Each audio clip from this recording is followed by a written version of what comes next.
Well. Look who's back, everybody. Ben and Woods, 97.3 The Fan. Great to be here with you on a Victory Friday. My name is Stephen Woods. Let me introduce myself to you guys. Very broken man. Broken man. Takes one to know one. Talk about that in a moment. That's Paul Reindl to my right. Paulie is our executive producer. Best in the business. Good morning to you, sir. Hey, how are you? I'm great. It was weird not seeing you guys yesterday. It really was. It was very weird to sleep in and have a Thursday off. It's been a weird, uneven week, certainly. I spent most of it on the toilet, but we could talk about my toilet excursions later. Ben Higgins is your friendly neighborhood sports anchor. Good morning, Benjamin. Good morning. I want to apologize to all the tier ones for taking yesterday's company holiday off. You know, they locked the building and told us that we can't come to work, so we didn't. It's true. Apparently we were in the wrong, so we apologize for not being here for you yesterday. I got dragged yesterday. I'm laying in bed. I couldn't keep a meal down since I tweeted it Monday. Hey, your boy got some great news on his health results, his blood work. You're stuck with me for a long time now, hopefully. Well, I don't know what happened after I hit send tweet, but my innards have left my body for the last 5 days. Yesterday was the only day I kept a meal down, and I'm still a little queasy. And I did not feel well so much that I almost said last night, I don't know if I got it in me to watch this game again. Watching those games, Ben, feeling as crappy as I did was not pleasurable at all. And last night, certainly a different story. What an interesting game. The series, at the end of the day, you lost 3 or 4 to the Dodgers. You were able to salvage a game last night. But, obviously what happened, really the entirety of the series is what we want to talk about today. And, yeah, I was pretty hot in the moment last night. I think a lot of Padres fans were and are this morning. I thought about it driving into work. And, I tweeted this morning after watching all the different angles and hearing all the post game. I just said, look, after reflecting on this, I hope Dave Roberts gets the help that he needs. This is the second Padres manager he's put his hands on. He's an out of control little league dad at this point. You see it all the time. I see it all the time in little league. You can see it. There's anger. There's a lack of accountability. All of it. I hope he gets the help he needs. And listen, I started the show saying I too am a broken man. I know what it's like, to be filled with anger and rage. Had to have been hard for him. Finally wins a legitimate World Series, a legitimate 162-game World Series. Great job managing, and the front office actually balks on re-signing him to a big extension. That's got to sting. That's got to be sting. That's got to be tough, right? Guys, I know you've spent $7 billion, and I know I finally got one for you, and now you don't know if you want to re-sign me. I know there's got to be some anger there from that guy. That guy needs help. He needs help. And to watch this every time we play these guys, and the lack of accountability every time, Ben, these are giant red flags. They're giant red flags. And listen, I'm not a perfect person by any stretch, but I'm trying. I'm trying to do the work, as it were. That guy needs some serious help. Again, putting your hands on Mike Shildt last night, then backing away, and then not taking any accountability. Bro, this is little league dad through and through. Hurt people, bro. If you are tuning in to hear if I'm going to defend I think that is a spot on analysis. Well, okay. And I think I give kudos to you for being a little vulnerable there. I thought that was outstanding. Thank you, Paul. Well said. Appreciate you. Thank you. If you're tuning in to hear if I'm going to defend my old pal Dave, it's not going to happen. Dave may be in the offseason an amiable fellow, but the worst of him seems to come out against the San Diego Padres. And that's I don't know why. That's now it's been clear for a few years. I'll admit, back in the Andy Green incident, we weren't sure about Andy Green. I didn't know. I was like, Yeah. all right. I mean, maybe we were in the wrong. I get it. He doesn't have a track record against anybody else, but when there's always the common denominator of now, multiple incidents with different managers, with Every different time. players, and Dave always seems to be in the center of it between the Padres and the Dodgers. And never takes accountability for it. Never. Which, you know what? I lived my whole life that way. It was always somebody else's fault. In the playoffs, remember last year in the playoffs, he admitted to fanning the flames. Correct. Gaslighting, essentially, with the Manny Machado throw to try to fire up his team. Correct. He's a troublemaker. Yeah, and I guess to his credit or discredit, however you want to look at it, it fine, worked brilliantly. But there are consequences to doing that. And he has been a troublemaker.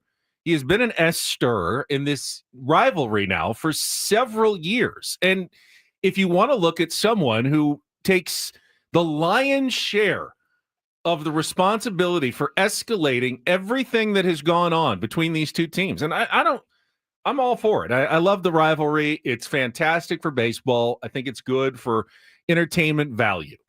But Dave Roberts is the common denominator. When you have kids, they're going to school and the teacher says, oh, got in a fight with Timmy. And then the next day he gets in a fight with Billy. And then the next day he gets in a fight with Jeremy. Guess what? Your kid is the common denominator. You can't blame everybody else when you're always part of it when something happens. Try to teach my kids that every single day, man. Anything that happens, we had a big chat about accountability the other night, trying to explain to a 7-year-old and a 4-year-old what accountability looks like. It's not anybody else's fault. It's your fault. You're always involved. It's your fault. So wear it. It's not Shohei Ohtani's fault. No. It's not Fernando Tatis Jr.'s fault. Sure isn't. It's not Mike Shilt's fault. Nope. Mike Shildt, we will hear some of the best Mike Shildt audio you have ever heard. Correct. If you did not stay all the way through our post-game show last night, you will hear some of the best Mike Shildt post-game audio you have ever heard. Mike Shildt doesn't want this to happen. Mike Shildt's the last person who wants this, honestly. And I believe him. He's not looking for smoke. He's not looking for situations where his team's going to get in fights or throwing at other teams. He values keeping those guys on the field, defending them, and keeping them healthy. It's not on Mike Shildt. This always seems to go back to the manager of the Dodgers. Every time. Dave Roberts. Every time. It really does. Every time. And never takes accountability for it. I've been there, Dave. I've been there, bud. It's not a fun place to live. It's not. It's not a fun place to live. It's that guy's fault. It's that guy's fault he didn't hire me. You guys know me. Had a chip on my shoulder for years, right? For years. I let guys get under my skin. They motivated me to get up, get out of bed, and go kick ass every day. I think Dave Roberts is the same. Dave needs some help. Dave needs to be suspended. He needs to think about what he did.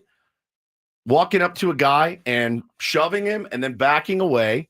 This is the second time he's done this. If that was an umpire, if he was going out to yell at an umpire and did that, he'd be on at least a week. He literally put his hands on an umpire 2 nights ago. Literally. I feel like we just saw that. When he was going after Tripp Gibson, the guy got in his face. He put his hands on him, and then he did the quick hands behind his back and peacocked like he does. He has problems, man. He has anger issues, and he needs help. He needs help. Straight up. Straight up. I've seen it. I've been there myself. He's got problems. Now, if you're watching the game, and I'm assuming most of you were and saw what happened in the 9th inning, did Jack Little, the reliever making his major league debut, had just been called up by the Dodgers, did he throw at Tatis intentionally? I don't know. Probably not, honestly. There was intent behind it. Probably not. Did Robert Suarez throw at Shohei Ohtani intentionally? 100%. Yeah, yes. He did. But that is so far from what the point is. You'll hear Dodger fans plant their flag on, our guy didn't throw at him intentionally, your guy did. So your team is in the wrong and my team is in the right. If that is your defense, you are missing the whole point here. Fernando Tatis Jr. has worn it constantly from the Dodgers. Yep.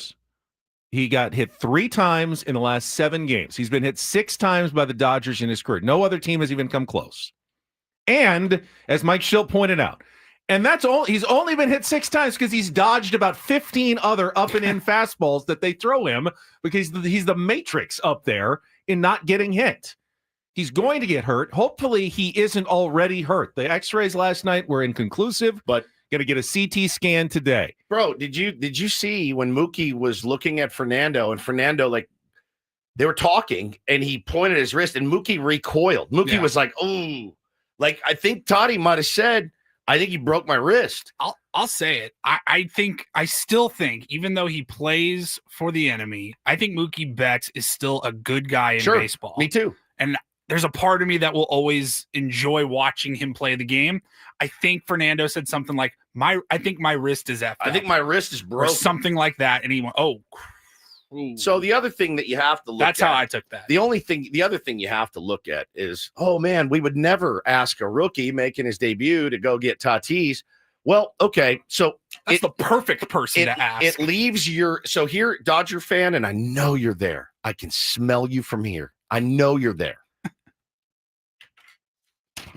Here's your options. Number 1, he quit. He being Dave Roberts. He quit and pulled Mookie and Freddie. He quit. So that's option number 1. That's your first door. He quit on the game. Number 2, he pulled those guys because he didn't want them to get hit.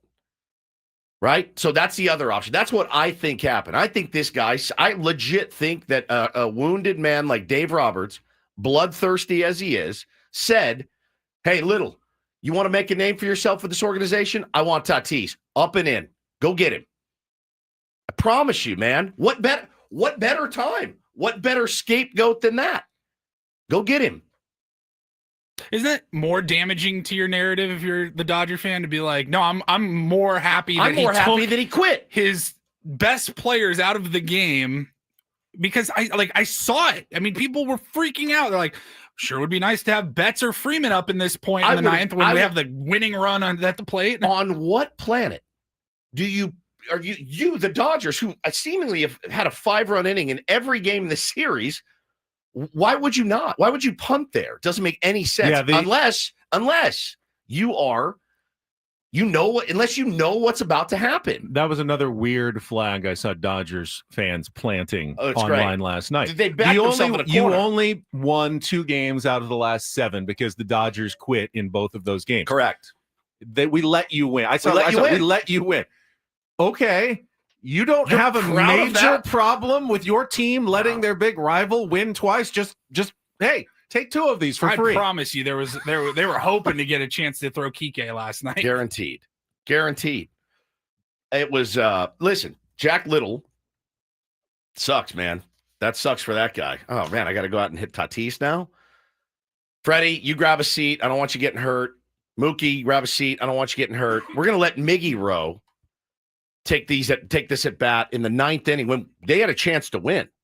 They had a chance to win that game. The Padres have not been good this series. They've not. They've battled pretty hard, but they've not been good. You're the LA Dodgers. You spent $1 billion.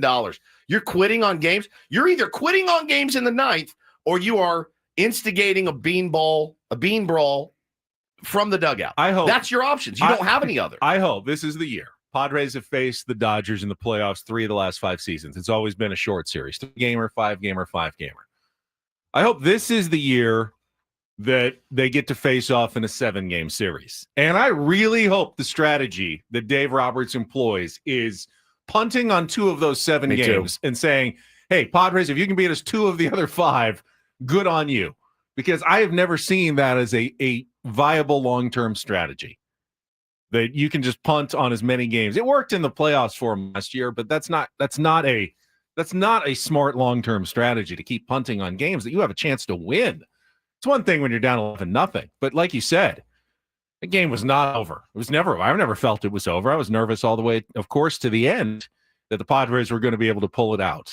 I was glad that Mookie Betts and Freddie Freeman weren't coming up. I'll tell you that in the 9th inning. No question. But again, Ben, you make a really good point, man. The common denominator is always one guy. It's Dave Roberts. And again, the man flat out lied last October, flat out admitted later that, yeah, I did lie. I made that up. I wanted to fire the team up. And there's no recourse for that. Dave is the problem. Dave needs some serious help. He's how old is he? 60? Probably somewhere around there. Somewhere around there.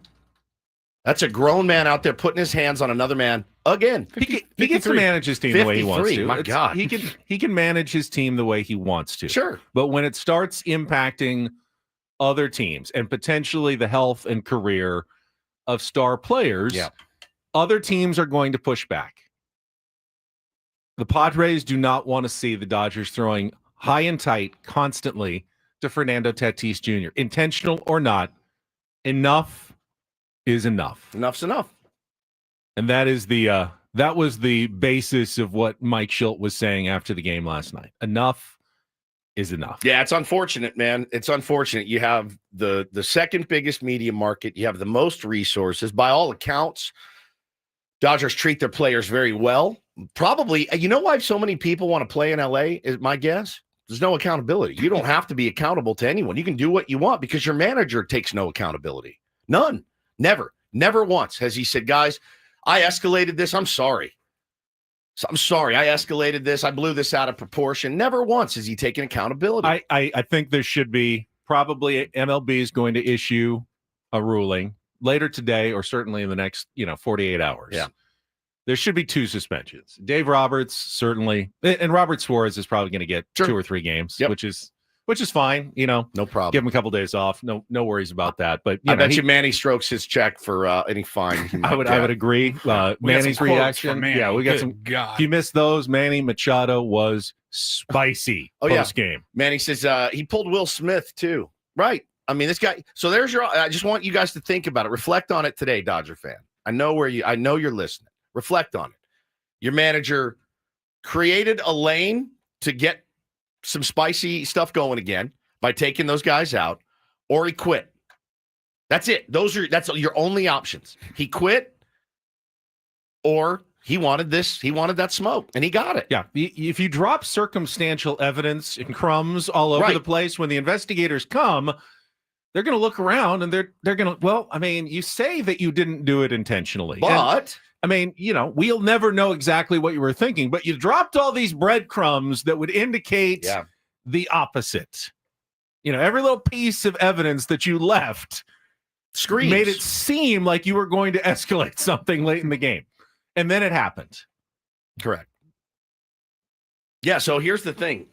We don't know if Fernando Tatis Jr., who is a player that this team desperately needs, we don't know if he's going to be okay. It didn't sound good. I saw last night, he's not in a good place. That doesn't give me a lot of hope. A wrist injury, we know how bad those can be, especially for a guy like him.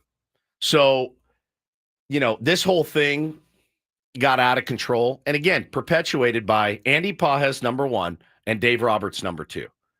The Padres punched back. Bullies don't like when you punch them back. They don't. They don't like when a bully bullies you and you punch the bully back, the bully flips out. They flip out. And that's exactly what happened. Andy Pages really started all of this, all of it. Dylan Cease, I've never seen Dylan Cease hit a guy in my life intentionally, ever. And for him to stand there and flip out after getting hit on the pad, to flip out like he did and start it, Andy Pages is responsible for this. And then Dave Roberts' reaction throughout, there's no question. But hey, just own it. Just own it. Take accountability for once. For once. Don't make up stories. Don't go to Ken Rosenthal. Just wear it. Wear it. You won't. You won't. Got a good show for you today. It's already been a good show. I'm excited. We will set the menu after a quick check of traffic. Don't go anywhere. Tier 1s, it's Ben and Woods on a Friday on 97.3 The Fan. From the 855 Get Ross Traffic Center, protecting San Diego after accidents or injury, here's Kelly Danick.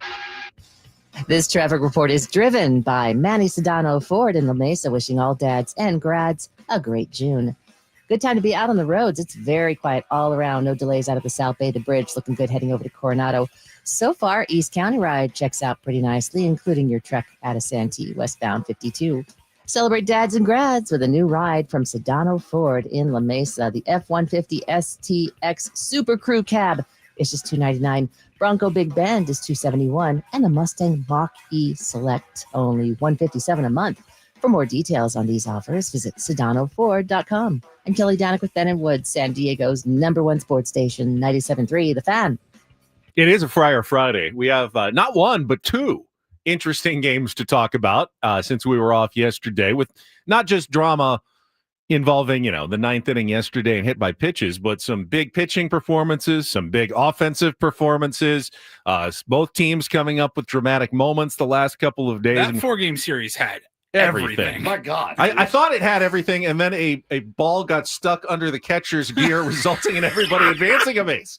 I mean, I don't know that I've ever seen that. Literally, like everything in that series. And we will talk about the last couple of days, what we're seeing from the San Diego Padres. Hey, if you're going to lose 3 out of 4, probably the best way to do it. Finish with the win, finish with an emotional beat their ace. Yeah. I mean, the only thing that I'm hoping for, obviously, is the health of Fernando Tatis Jr. going forward. And I know there were some conflicting reports on his x-rays, whether they were negative or inconclusive. I believe they weren't they didn't see a break, but they could not rule anything out either. So call it inconclusive. He's going to get more detailed imaging today, probably this morning. I wouldn't be surprised if he wasn't in the lineup, but I wouldn't be surprised if he is in the lineup as well, because it's Fernando Tatis Jr., and he's a bit of a superhuman freak.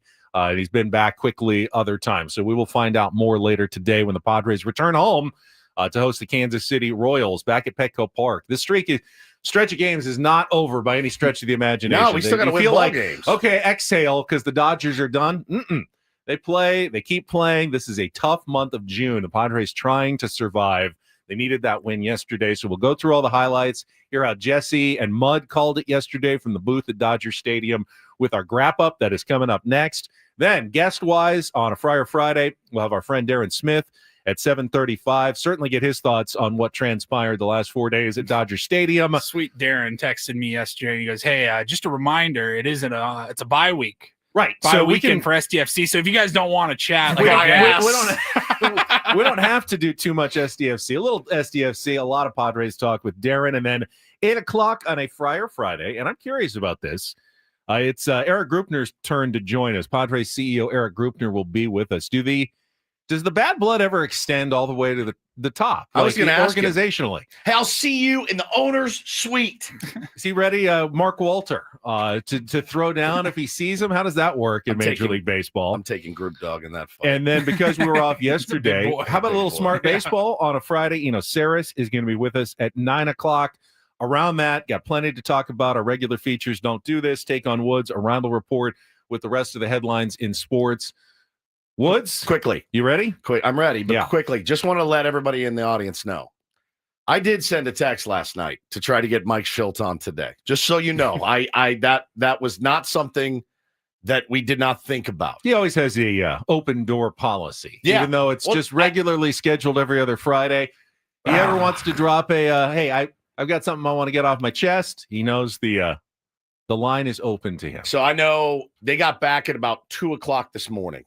I don't know that Shildt has slept a wink. My guess is he's up drinking. I had trouble getting to sleep. Me too. Night. Yep. My guess is he's up drinking black coffee as we speak.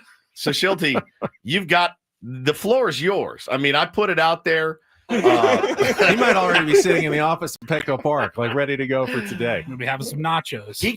I picture him sitting at Fernando's bedside with a cold rag on Fernando's forehead, drinking black coffee, and just saying, "Hey, it's gonna be all right.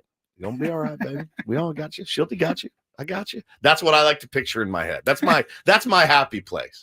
We will get to the highlights and breakdown of last night's wild 5-3 win over the LA Dodgers. It is coming up next year on San Diego's #1 sports station, 97.3 The Fan. First, though, boy, speaking of black coffee, Woods, product placement, Better Buzz. This morning I am enjoying the Killer Bee, which is coffee topped with espresso.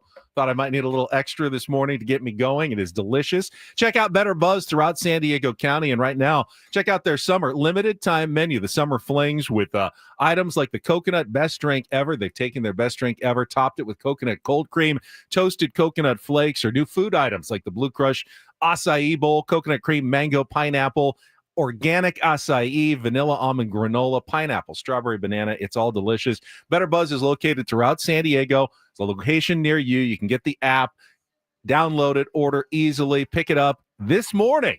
I think we all need a little extra. We were all up late last night. Check it out today. Go online to betterbuzzcoffee.com to order online, betterbuzzcoffee.com.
Hey players, things are about to get real here in San Diego.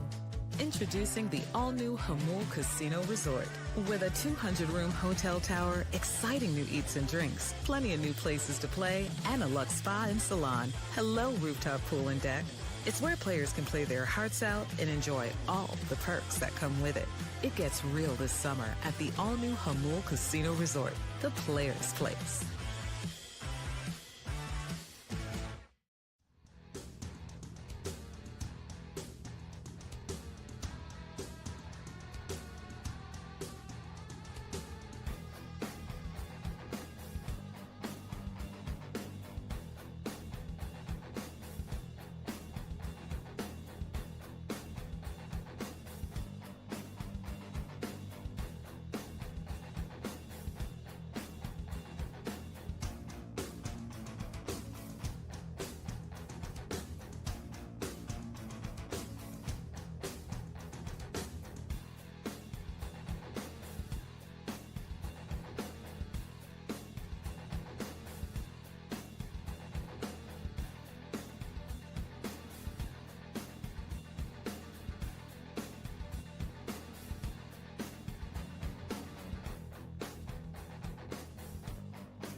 So the Padres still treading that water we talked about earlier in this week. Now 20 games into their stretch of 26 games in 27 days. Padres are 9-11. Certainly not as good as you would have hoped for, but they remain half a game up on the Brewers and the Cardinals for the third and final playoff spot in the National League. I think they're a game and a half behind the Giants. So right there, tied in the loss column, right there, just still 4 games behind the Los Angeles Dodgers in the National League West. The separation still remains fairly small between all the teams. You've got 6 games left before your next off day. 3 against the Kansas City Royals this weekend at Petco Park, Star Wars weekend. And then the Washington Nationals coming in, who finally ended their 11-game losing streak yesterday on a walk-off home run by former Padres prospect James Wood. Are they treading water, Woods? 9-11 is kind of the definition of treading water. I mean, just barely. Like, just get your nose and mouth above the water at this point. You're breathing. You're still breathing. You're alive. You're not dead. Yeah, you're not dead yet. The boat hasn't taken on full water yet. You're hanging. Yeah. You're hanging in there. 6-14, 5-15. You're sinking like a stone. 9-11. You're correct. You're tired. You're looking for a life preserver at some point. Yeah, but I mean, wait till you see the lineup tonight with Bryce Johnson in right and Tyler Wade in left, and who's in Javin Sheets in left and Tyler Wade in center. Like, this is against Bobby Witt Jr. and Jack Caglione, who had his first 2 home runs of his career yesterday. I mean, the Royals are coming in feeling pretty good about themselves today. So it's not like it gets easy at this point, and that's you're not ready to let down because you're not in any position where you can let down if you're the Padres. Not even a little bit. You got to try to keep your foot on the gas. And look, I was absolutely encouraged by beating Yamamoto, who has been the Dodgers' best pitcher. And I am bummed that, because that's what Dodger fans will tell you. We weren't even trying to win those first 3 games and we won them. Yeah. I mean, then they really weren't trying to win the last one. We were actively trying to lose it. My goodness, you try to lose a lot of games. They try to lose a lot of games. It's a weird strategy, but seems to be working for them. We are not afforded that luxury, as Padres fans. We don't have that that depth that they do, certainly. So, man, I was encouraged by the victory last night, encouraged by again beating their ace, who absolutely shoved it on us in the playoffs. Tip my hat, one of the best pitching performances you'll see, no question. I am different. I'm not going to sit here and tell you, oh, the Padres were just terrible. I'll give credit to Yamamoto. He was really good that night. And he was good last night. And the Padres got to him. And, so they're going to need to find a way to scrap out some victories until they can get a break, Benny, because when's Jackson due back? He is eligible to come back on Saturday. And we don't know for sure that he is recovered enough from the concussion to be back, but I think the 7 days will be up on Saturday. Yeah, for sure, man. For sure. So we will get into the highlights with our Wrap-Up after traffic. Roberto asked the question, is Xander back? I cannot tell you if Xander is back, but at least we get to ask the question today, which is nice. We'll get to that coming up next here with Ben and Woods on 97.3 The Fan. From the 855 Get Ross Traffic Center, protecting San Diego after accidents or injury, here's Kelly Danek. Traffic is brought to you by Valvoline Instant Oil Change, your 15-minute drive-through oil change. Great time to be out on the roads, guys. Really no trouble spots to contend with, except in Escondido. We do have reports of a collision blocking lanes along the 78 at Bear Valley Parkway. Not sure if that's east or westbound 78, but you'll see it if you're traveling along the 78 Bear Valley Parkway. Just watch out for a little activity there. San Diego summers mean beach days, road trips, ball games. Make sure your ride's ready with Valvoline Instant Oil Change.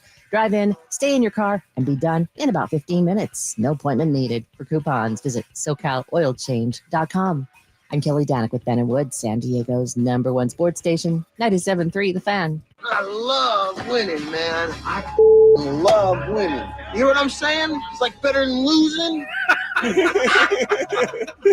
Miss any of the Padres win yesterday? Ben and Woods didn't. Yeah, absolutely. We've got you covered with all of the highlights. Oh, Yes. It's the Padres Wrap-Up. brought to you by Hamul Casino Resort. Things are about to get real with the all-new Hamul Casino Resort with gorgeous rooms and exciting new eats and drinks. It gets real this summer at Hamul Casino Resort, the player's place. I want to go fast, but I want to go slow, and I want to go deep. Two, and Xander hits it in the air to left center field pretty deep. Kim is going back. He's on the warning track at the wall. It's going to go! Xander can enjoy this one. Padres take a 1-0 lead in the second inning as Bergert follows up the ninth inning double last night with his fourth home run of the season here tonight. Yamamoto will deal, and Iglesias hits it in the air to deep left. Pages over towards the line, gets there to make the catch. Bogart's tagging at third. On his way, the throw will be cut. And a sac fly for Iglesias to give the Padres a 2-0 lead. Cronenworth first pitch swinging out towards left center. Long run Pages into the gap. He won't get there. Hits on the warning track. Pops over the wall. A ground rule double as Bogarts will come in to score. It's up and in. Ball 4, and Little has walked Iglesias with the bases loaded. That'll bring Tyler Wade home. And the Padre lead now 5-0. Now the 1-1.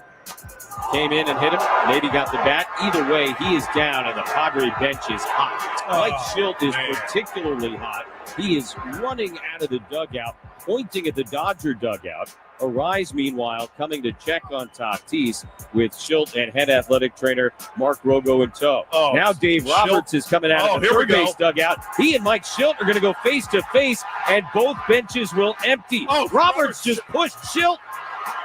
Roberts pushed Shildt. The umpires and some of the coaches trying to get between the two managers. Shildt and Roberts are now up against the backstop. And Mike is being kept out of the fray. Both bullpens have emptied, and things have finally boiled over between the Padres and Dodgers. Pitch from Suarez. Bounce up the middle. Bogarts has it. It'll get a run home. The throw to first just in time to get Kim. Muncy scores, and it's now 5-2. Matsui ready. Here's the pitch. The rushing swung on and tipped into Maldonado's mitt. Strike 3, and the ball game is over. First of all, I'll say this: there's a lot of respect for that team, whether it's mutual or not. I would like to think it is. You know, the fact of the matter is, it's a good rivalry. It's a good, hard-fought baseball rivalry. I don't want it to get to a point where it got to, you know, and accelerated to tonight. But we got to the ninth not in isolation. You know, we got to the ninth over a combination of things. A lot of things, and we will hear more from Mike Shildt coming up in just a little bit, because he had a lot to say after that game last night about a troubling history between the two teams. Yep. That he just felt like they had to put their foot down at some point. And sometimes the benches clearing brawl is the end of it. You know, you can finally move on. I don't get the sense that it's over between these two teams. They don't play again until August. It's unfortunate. When they will meet 6 more times in a span of a week and a half, kind of like they did this time. And then that'll be it for the regular season. But you got 2 months to stew and wait before you face this team again. Yeah, you want to make sure you're in, you know, you've got a puncher's chance at that point, you know, that those games matter. Pusher's chance. Punchers? Oh, pusher. Yeah, in Dave's case. Shover's chance. Shover's chance. A shove and run. The old shove and run. The old shove and run. I'm going to push you and then retreat. The push and retreat. Hold me back. Hold me back. Hold me back. No, please. Hold me back. Yeah, man. Yeah, I really liked your point, man. I liked your point earlier. You know, there's one instigator, common denominator over these many years, and it's not Mike Shildt. It's not Fernando Tatis Jr. It's not Padres pitchers. It's not Dylan Cease. It's Dave Roberts. Period. The end. Likes to blow things out of proportion, likes to create narratives, doesn't like to take accountability. And I don't think there's a mutual respect there. I don't at all. I don't think they have a mutual respect for anyone, you know, honestly. But it's certainly not the San Diego Padres. I'd get that out of your head. If I was Mike Shildt, I'd get that out of my head right now. You know, when you beat them, they say, we let you beat us, right? So there's no respect there. The way they don't respect the game, you know, I'll belabor this point all day. If you're a Dodger fan this morning, are you not sick to your stomach that your manager quit on you last night in the 9th inning. You guys spent $1 billion to have your manager pull 3 of your best players in the 9th inning. That doesn't sicken you? How is Dodger management okay with that? And let me bring up another point. I understand. Hey, staying healthy, long season. You don't want to overuse guys. But the day before, he said we want to put these guys away. Dave Roberts said that. Right. Well, there's some validity to being careful with your guys. But what are you saving them for? You're saving them for games like this, right? Opponents like this, Correct. Divisional opponents who are probably the only team that really can sort of match up with you, that has really given you problems over the last couple of years. They won the season series last year. They beat you in the playoffs 3 years ago. They're the team that right now you acknowledged last year was the one that probably should have gotten you. If you're saving your guys, which is a legitimate strategy, you're saving them for last night. You're saving them for the game. That's when you push them. And then, I don't know who the Dodgers are playing tonight. Then you give your guys a day off. I'm sure that's what you're saving them for. So anyway, Padres took some good at-bats early against Yoshinobu Yamamoto. Of course, the last time they faced Yamamoto, ended their season 2-0 at Dodger Stadium in Game 5 last year. But started in the first inning, didn't get anything from it, but I thought they took some good at-bats in the first inning. And then in the second inning, Xander Bogaerts, after his double on Wednesday night in the 9th inning, puts another good swing on it, and maybe his best swing of the year. He had 3 home runs. If I remember correctly, a lot of them were pulled right down the line sort of shots, speed up his bat with an off-speed pitch. That was a really nice vintage Xander Bogaerts Boston Red Sox era home run. Yeah. Now, you can't read anything into one at-bat. You can't even read anything into a 4-for-4 night or a couple of games coming through. But I was at least really pleased to see Xander Bogaerts put together a string of really quality at-bats, something we have not seen from him in a very long time. And that was encouraging.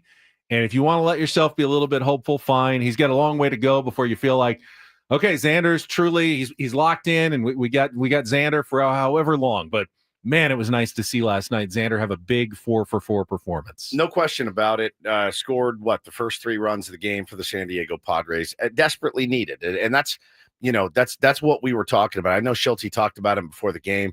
Talked about trying to love the player when the player is struggling. That's when they need love the most. There's no doubt. And listen, somebody was like, "Go easy on Xander," and I said, I have gone easy on Xander. I want Xander to do well. I like Xander a lot as a human being, and certainly knew what he did in Boston and what he was capable of.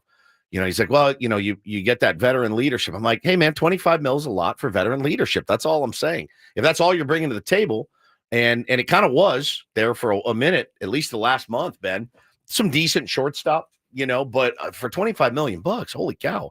I think Mason McCoy can play as good a shortstop, if not better, and would essentially give you the same production for $700,000 the last 30 days or so. But to have Xander bust out in a game like that, it's epic, and I felt horrible for him. Did you see his quote after what happened the night before? Oh, it broke my heart. It literally broke my heart. I was like, oh my God, he hits the game-tying double. Will Smith walks it off. Yeah, I'm sure they could have used Will 2 minutes later. I'm sure they could have used Will Smith in the 9th last night, but that's a different story. Giving him a rest with runners on. Xander says, I finally do something good, and it lasts for like 2 minutes. I can't do anything right. Just brutal. Just rips your heart out. So nobody I know is anti Xander Bogaerts. We need Xander Bogaerts to be really, really good here if we want to have a chance. We don't win a World Series without him playing well. We don't. So Padres get out to the early lead. Top of the 3rd inning. Does anyone remember what happened? Marvin Hudson, the home plate umpire, robs Yamamoto of an immaculate inning. Oh, my God, 8 straight man. Strikes. He's 1 strike away. Throws one literally right down the middle. Maybe an inch, above the center of the zone. And somehow everybody kind of misses it. And, Tatis ends up striking out, but he lost the immaculate inning on one of the worst missed strike calls you're ever going to see. It was like this. It was almost middle. I mean, it was just like, it's like a glitch. Like everybody glitched, even like they're just standing there. They like, couldn't believe what's it. going on? That was weird. The Padres rallied again in the top of the 5th. This time, a little small ball. Xander Bogaerts single. Jake Cronenworth 3-hopper through the hole, and an Iglesias sac fly to get another run home. And then let's talk about Ryan Bergert's performance early in the game as well. Another good start. I thought one of the most incredible stats of the series, the Dodgers didn't get a single base runner in the first inning in all 4 games with 3 MVPs. Not one of them reached base in any of the first 4 games in the first inning. He got into a little bit of trouble in the third. Manny Machado made a nice play to get Mookie Betts to strand a couple. And then in the 5th, with 2 out and 2 on, Mike Shildt pulled Ryan Bergert to bring in Adrian Morejon to face Shohei Ohtani. He wanted that game. And he wanted that game. And what a nice job by Adrian Morejon again. Gets the tapper in front of the plate.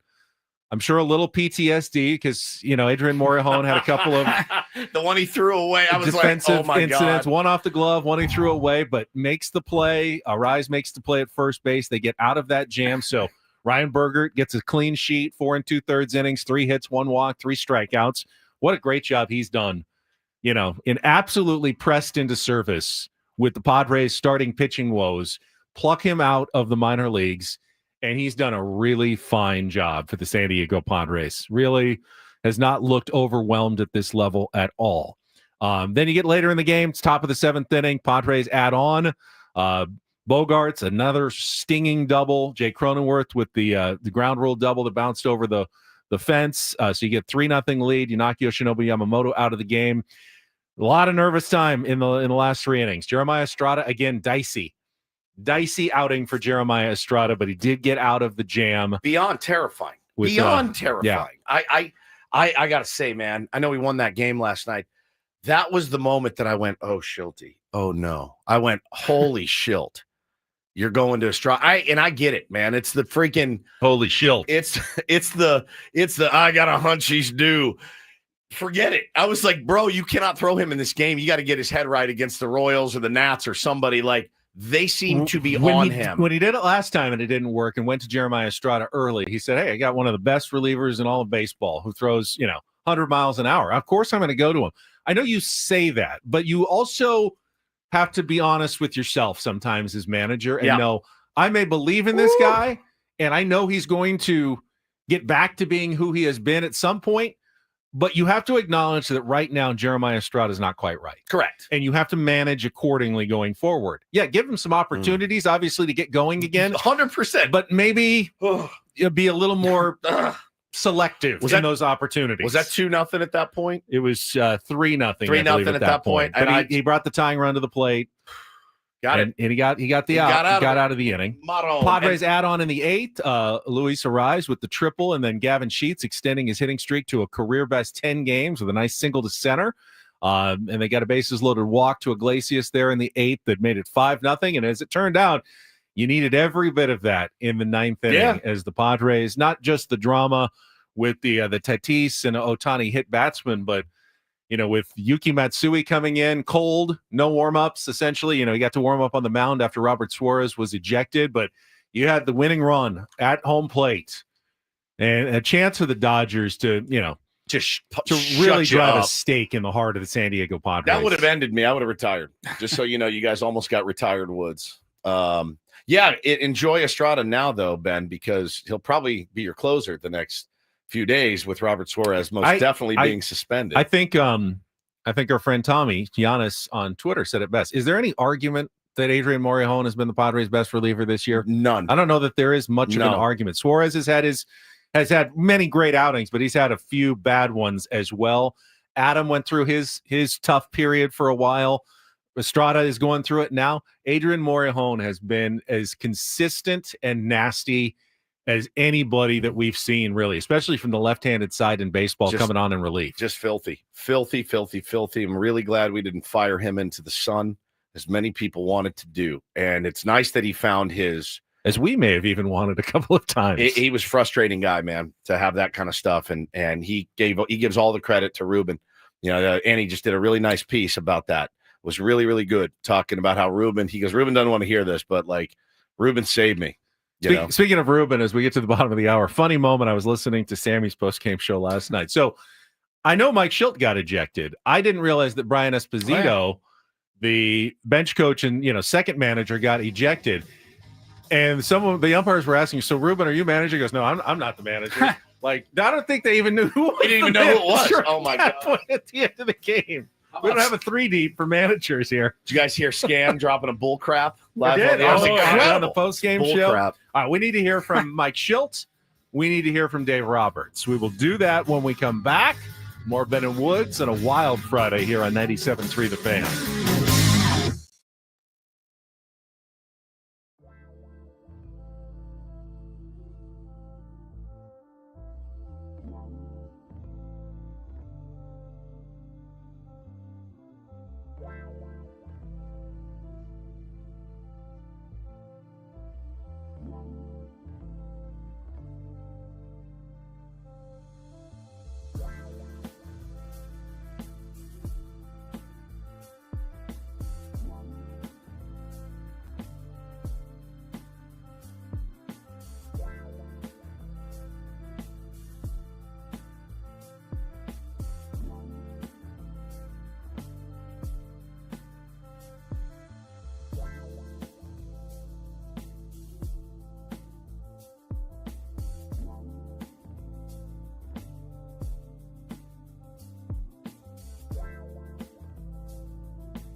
Let me ask you, Woods, is there a better show in sports right now than Padres Dodgers? No, not even close. It's absurdly great. Great theater, great cinema, all of it. It's got everything you're looking for.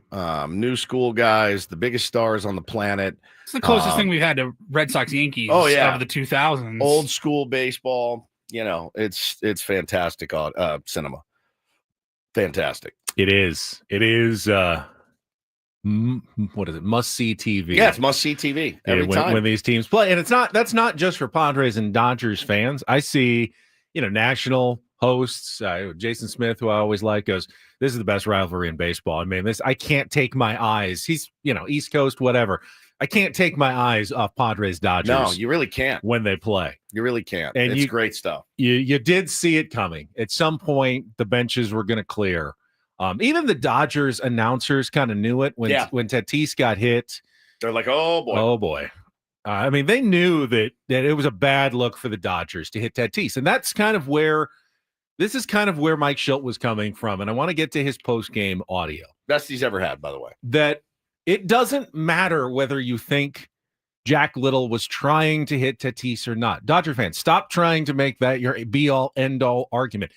It doesn't matter at this point. Joe Davis and Eric Karros knew it. They knew that was bad news, what happened in the top of the ninth inning. And Mike Shildt I thought, spoke passionately and eloquently and forcefully after the game about exactly why he was so upset in the ninth inning last night. Here's your skipper. Did you think the pitch was intentional to hit Tatis tonight in that spot? I'd like to think not, but I can't say that.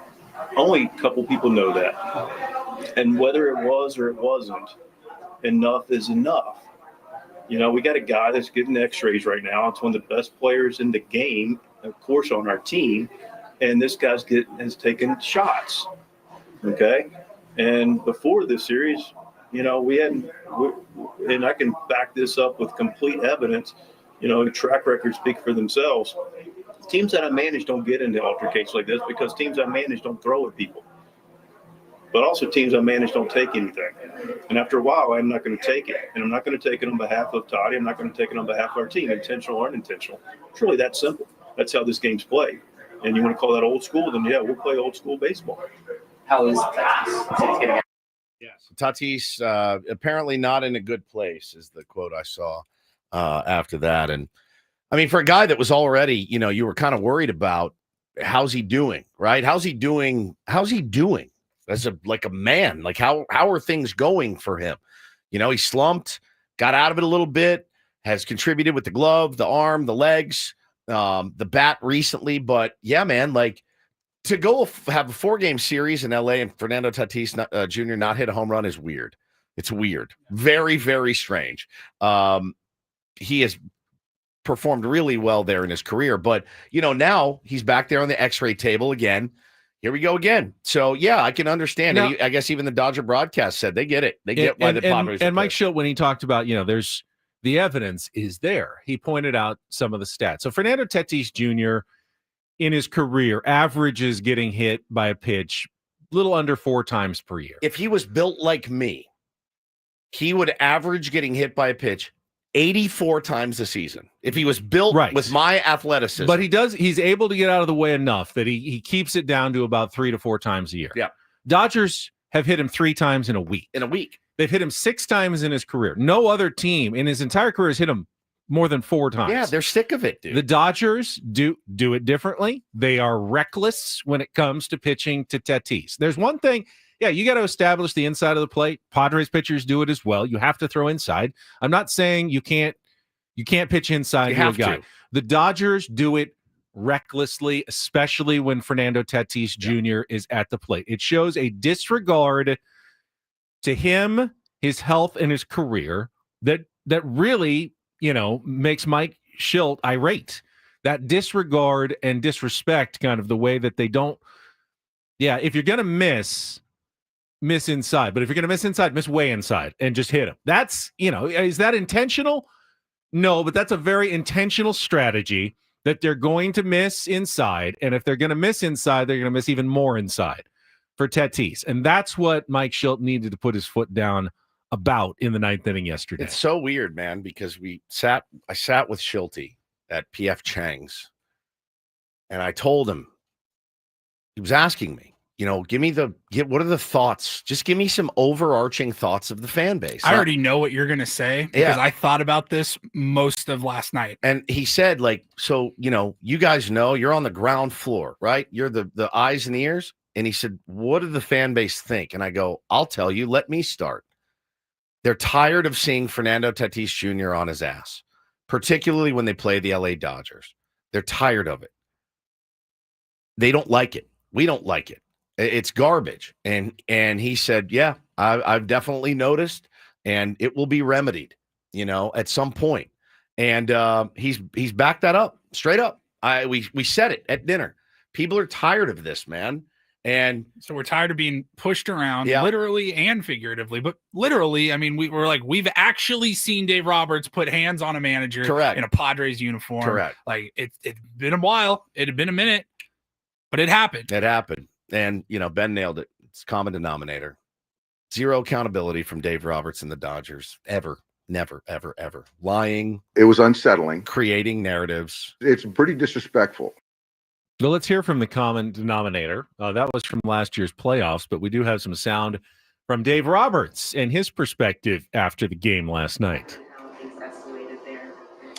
The way I see it, the way I saw it was Jack Little was making his major league debut, and he's trying to get through the outing, and we're trying to get him to finish the game. And obviously, the arm side miss to Iglesias, walks in a run, and then he hits Tatis with an arm side fastball. Obviously, I think anyone knows there was no intent. Totally. And I think even, Mike speaking the other day, talking about intent versus no intent. And so I think that anyone understands that there was no intent there. And even by my reaction, I didn't feel good about Tatis, a great player, good guy, getting hit. I didn't feel good about it. And so as he comes out and he's yelling at me and staring me down, that bothers me, because to be quite frank, that's the last thing I wanted. I'm taking starters out of the game, and why? Trying. Like, why does not anybody interrupt him right there and go, why? Why? 5-0? Why? Why would you take starters out of the game? Well, if you truly want to give up on the game, don't you have a quick conversation with Jack Little? Hey, congratulations, go out there, compete, but make sure you don't hit any of their stars. We don't want to escalate this. No, be careful not to, hit Tatis or anything like that. Don't you make a point about that? If that's what you're trying to get through the game, if that's what you're trying to do. He's the absolute perfect guy to send out there. He's the perfect guy. Nobody knows who he is. Nobody they're not going to know who he is. Doesn't have a reputation. No good reputation. Or bad. Just throw him out there. Hey, I want him. Go get him. If you got to throw inside, go throw inside. Come on, kid. It happens all the time. All the time. And I'm going to make sure that, Smith, Freeman, Betts are protected. Now, people said yesterday, why would you not protect Ohtani? Ohtani's a stat rat, dude. Ohtani's not coming out of any game. That guy stays in the game when they're up 10. And also, he's built like a tank. I don't know that there's a human being alive that could hurt him with a pitch. He's that thick and avatar-like. I mean, if you hit him on the hands, yeah, but the Padres never came. The Padres didn't come close to hitting him on the hands. He wears the big pads on his hand. Like, I don't think Paul Skeens could hurt Shohei Ohtani with a pitch. I really don't. I honestly say that. Like, he is a freak of nature, and the guy loves his numbers. He's not coming out. I've seen him stealing bags up 7. He wants his numbers. I get it. Saw Oscar Hernandez walking with Shildt down the first baseline after everything kind of started to settle. Yep. He's talking. He's like, "Hey, I know I'm leading off this next inning. Like, so just do whatever you got to do. But again, put it in the butt. But again, the hip, the back. It's just one of those things where it's like Shildt said, "Hey, man, intent, no intent. You're gonna wear it. Sorry, I know it's childish. I know it is. It is. If you really sit back and look at it, the whole thing's friggin' childish. We all love it." But it is childish.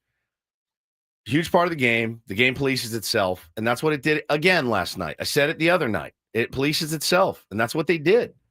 There's no surprise whatsoever when Suarez hit Ohtani. None. He didn't hit the 9th guy in the lineup. No. You waited for the big dog, and that's what you do. Paul, not you, Paul, but Paul in the chat, who I believe is a Dodgers fan, says, so anytime a wild pitch hits Tatis, the Padres are beaming the opposing team's stars. That's the Dodgers thing. No, anytime any team hits Tatis 3 times in a week and 6 times in his career and continues to throw recklessly inside, Padres are going to have a problem with it. If it's the Pittsburgh Pirates, if it's the Miami Marlins, if you're going to continue to go that recklessly inside at Tatis, absolutely. And I know the other team star is going to wear something. I know it's jarring for the Dodger fan because it's jarring for this Padres fan to see them protect Tatis. It's jarring.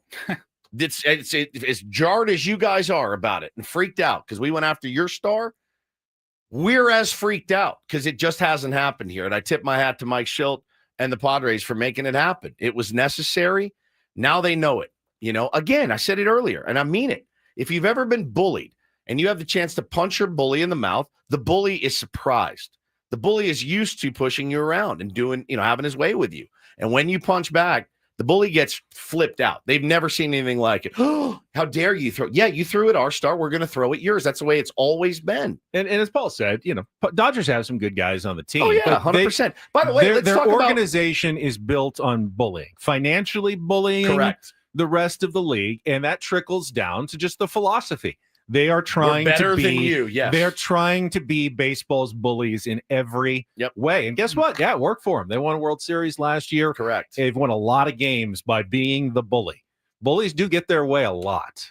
Not a lot of people stand up to bullies. It's hard to stand up to a bully. And we didn't for years, and it was our biggest gripe. And you know what?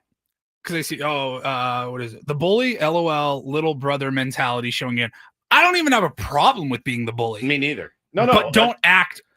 Don't play victim card when you are the bully. Correct. I kind of wish you just said, we've been saying for years, I wish the Padres had more bully in them. No doubt. And they finally showed some last night. No doubt. There's nothing wrong with being the bully, but you can't just be like, whoa, how dare you? What happened? And as to the constant little brother talk that, Dodgers fans. Sure. No problem. I have no problem with it. Well, I don't think we're related. It's like, yes, the Dodgers are the big behemoth in baseball. Padres and 28 other teams, maybe even 29 other teams. You want to throw the Yankees in there? Even the Dodgers dwarf them when it comes to, what the resources that they have and put into their team. So, either there's 29 little brothers in baseball and you can be the big brother, or I think more accurately, they aren't related at all. They're different teams. It's not a little brother, big brother situation. There are 2 rivals, one of which massively outspends everybody, but Padres are trying to do what they can and with their own stars. Drives them crazy. I have a little brother, his name's Brent. I love him to death, and I used to bully the crap out of him. And then one day he got big and strong. He punched me right in the face, and it hurt. And he threw an iron at me. And did you remind him he doesn't have any World Series rings? I did not. I did not at that point. But man, he punched me in the face. He threw an iron at me. I ducked. It left a hole in the wall. Like an iron. Yeah, bro. And he was like a really, really good shortstop. He had a cannon for an arm. And he would have killed me with that thing. So yeah, little brother sometimes gets up, dusts himself off, punches you back, and you don't like it. That's okay. But I thought everybody handled it really well last night. I thought, listen, credit where credit's due. Shohei Ohtani walking over. I thought it was a little weird to walk over to the dugout. That's very presumptuous, in my opinion. But he did wave them off and said, all right, enough. We're good here. I also will say, I don't think Shohei Ohtani's ever been in a fight in his life. If you're Shohei Ohtani, you don't have to fight. Like, you don't. You're that good. You don't have to fight. Waved him off. De-escalated. Kudos to him. If only his manager employed the same type of constitution and attitude as his superstar, man, where that team could go. I mean, I think Dave Roberts was afraid of looking weak. When Shildt was yelling at him, Dave could have gone, our bad, just put his hands up, and Mike Shildt probably would have backed off and de-escalated. But Dave Roberts decided he couldn't take that. And, he's very uncomfortable. Did his tough guy thing. He's very uncomfortable being the evil empire. It's weird. They want their cake. They want to eat it. And they want to sell it too. They want all of it. Like, we want to make the cake. We want to eat the cake. We want to sell the cake. We want to just own the cake. When everybody hates you, us? Why us? What did we do? What did we do? It's right. The evidence is right in front of you, man. You know, it's Star Wars weekend. It's like the Darth Vader. There's still that seed of good, that guy that I knew long ago. It's kind of still in there, but he's gone completely in with the dark side now. And it's hard for him to reconcile that. Like, I used to be a good guy and now I'm the manager of this big giant bully in Major League Baseball. And it's tough, right? It's hard to own that. It's tough. hard to own that. And he doesn't like to own it. You're right. He does not like to own that his team is the big bully of baseball. No doubt. There's no doubt. It's unsettling for him, to use one of his words. It's unsettling for him to not be liked. And he just doesn't get it. Why? That was very bothersome. Yeah, it was bothersome for him. It was unsettling. Yep. It's pretty disrespectful. Be it all the way. Don't have one foot in, Dave. Right? Don't have one foot in. We're so classy. We do things the right way. But then we do the things like that we did last night. We put our hands on other men. It's tough. Be it. Dodger fan too. Be it. Be the evil empire. They're just not comfortable doing it.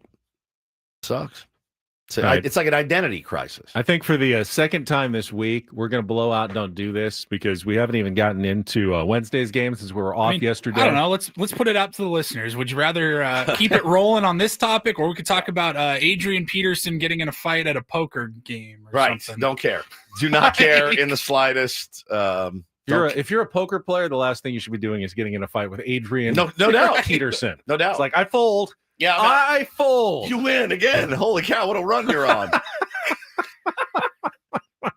Let's keep talking some Padres Dodgers, and then Darren Smith's going to join us at the bottom of the hour. Stay tuned. We'll be back after a check of traffic. Quick timeout with Ben and Woods here on San Diego's #1 sports station, 97.3 The Fan. I mean, I haven't even told you guys about how deathly ill I've been all we week. Want to hear about that. It's amazing. In our 8 o'clock it's hour. Honestly amazing. I'm sitting here right now today. It was close. The only thing literally that kept me alive and hydrated was Eco Water. Eco Water SoCal. I must have had 4 jugs a day just to try to keep fluid in my body. Thank you, Eco Water, for always being there for us. We've got the Eco Water system in our home. It's a total game changer. Purified water, soft water. It is just phenomenal. Best money we've ever spent, certainly. And you'll feel the same way. If you're getting water delivered to your home, it's not ideal. It's not an ideal situation. This is so easy. Bottled quality water directly from the tap. Every tap in your home. Get it done today. Try the Soft Life and alkaline water now for just $9.95 a month. Get a free in-home water test today. Let them test what you guys are currently drinking and showering in and washing your food in, feeding your pets, your kids. You'll be blown away. Try the Soft Life now. Again, $9.95 a month from Eco Water. 760-350-3338. Or visit EcoWaterSoCal.com. Let them know Woodsy sent you. Not everything in life should be hard, especially your water. Keeping it soft. Since 1925, Eco Water, your water should be perfect.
Hey players, things are about to get real here in San Diego.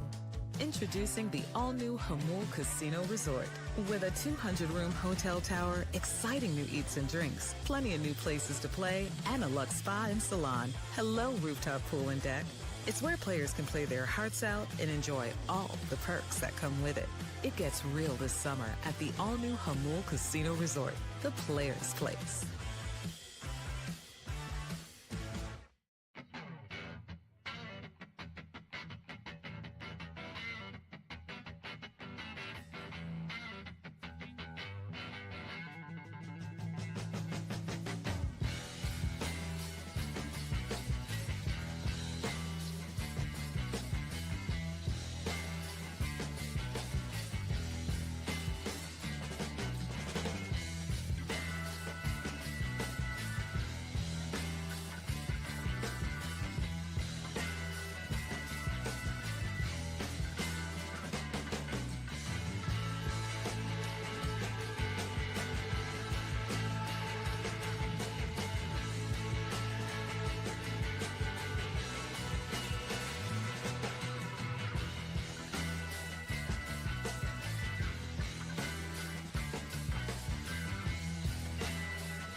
We're blowing out Don't Do This again as we want to talk some more Padres ahead of Darren Smith's visit, although Don't Do This is brought to you by Trust and Will. Don't leave your entire estate, house, kids, and life savings up to chance if and when you die. Do. Set up a Trust and Will online at trustandwill.com. This is a lot more affordable than you think. Visit trustandwill.com for more info. Don't do this. Actually, I will give a do this to our friend Daniel Jeremiah for the tweet of the year, Padres version last night, when he said, Mike Shildt should have slowly rolled a ball at Dave Roberts. That would have scared the crap out of him. Very nicely done. There was intent behind it. DJ, Right. Very nicely done. I thought you also had an interesting tweet from the night before, and I nodded my head at. He said, here comes that inning, you said. Yeah, that inning, man. And I said, I'm really starting to hate that inning. Oh, I hate that inning. And that really has been the issue for the San Diego Padres, especially against the LA Dodgers of late. It's not like the Dodgers are constantly winning games. In fact, I believe the final totals in the 4-game series, the Padres outscored the Dodgers in 10 innings. The Dodgers outscored the Padres in 7 innings. Yeah. But of course, in those 7 innings, they made them hurt. They made them count with the big runs. They strung hits together. They got the big hits, the home runs with runners on base, something that the Padres have not been able to do effectively this season. That inning killed the Padres more than anything else in losing 3 out of 4. That inning was the reason why the Padres aren't really sitting here probably, maybe in first place. If they had just taken a couple of these games, if they had gone 4-3 against the Dodgers instead of 2-5, guess what? They'd be sitting tied for first place right now in the National League West. And it's that inning that now has the Padres looking up in the standings rather than neck and neck with the Dodgers. Well, and the thing you have to remember too, man, is that, the regulars, these are fun games. They're, like we said, they're great cinema. It's awesome. We beat them last year in the season series. Hadn't done that in a while.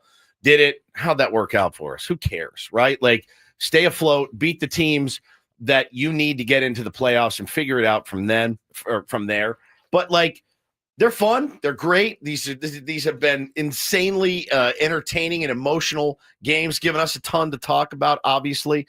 But yeah, like, regular season series doesn't really matter. Benny, I know they're a division rival.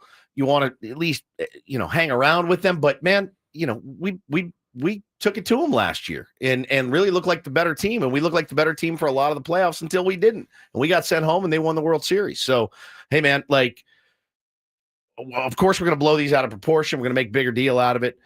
Can the Padres tighten up a lot against the Dodgers? Yes, absolutely. And again, I've been going back and forth with Padres fans in my DMs about, like, why is Shildt, taking this guy out or this guy out? Like, look, he wants these games clearly, especially after you drop the first 3.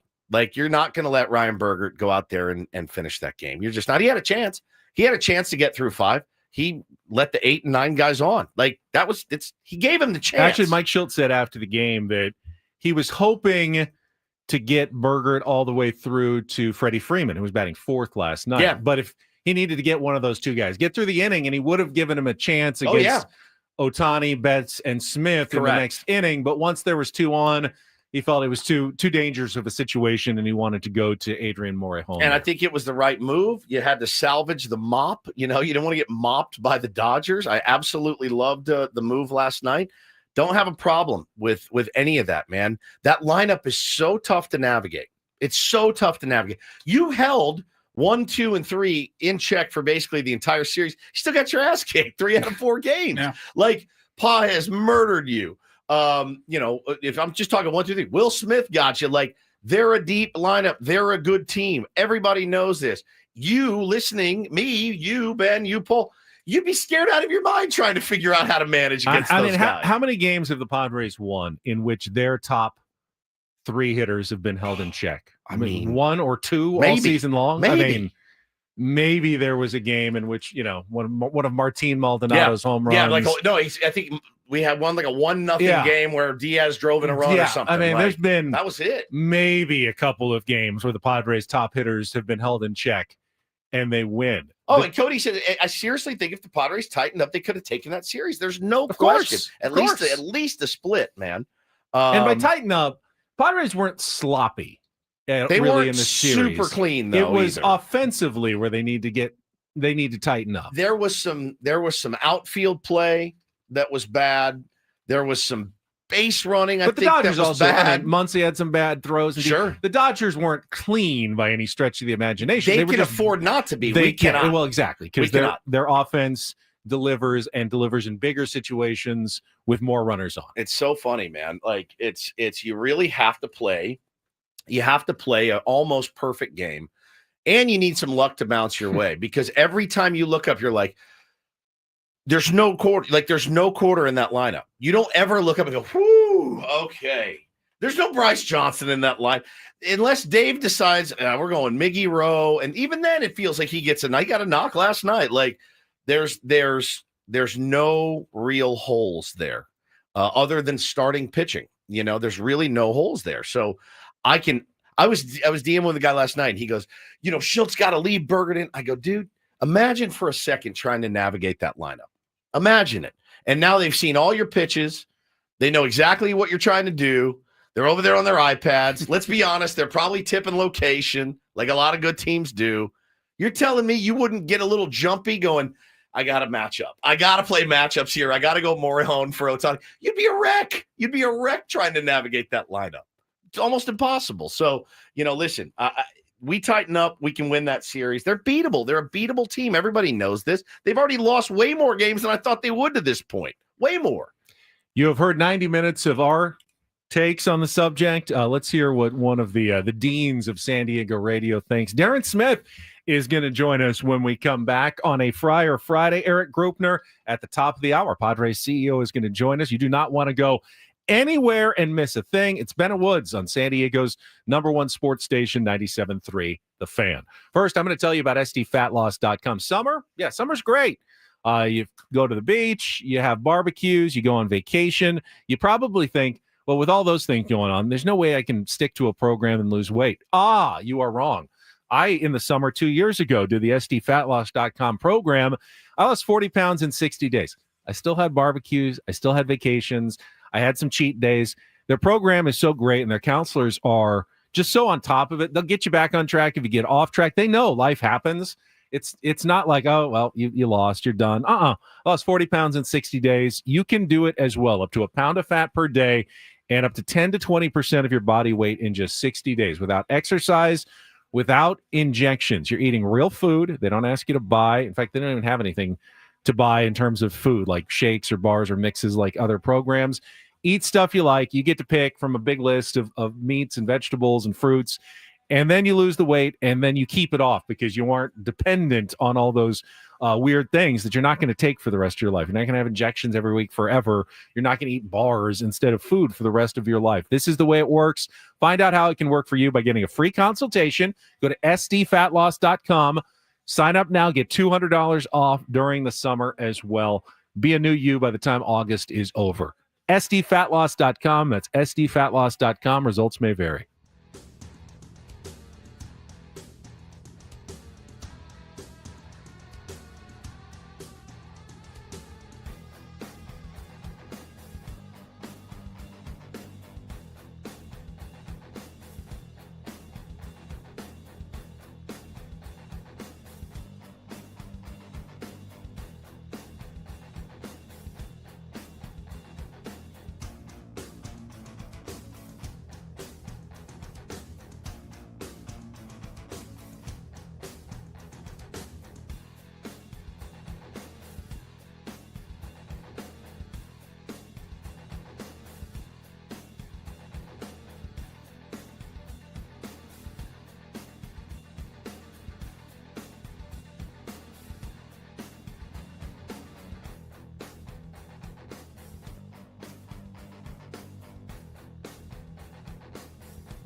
Hey players, things are about to get real here in San Diego. Introducing the all-new Jamul Casino Resort. With a 200-room hotel tower, exciting new eats and drinks, plenty of new places to play, and a luxe spa and salon. Hello, rooftop pool and deck. It's where players can play their hearts out and enjoy all the perks that come with it. It gets real this summer at the all-new Jamul Casino Resort, the Players' Place.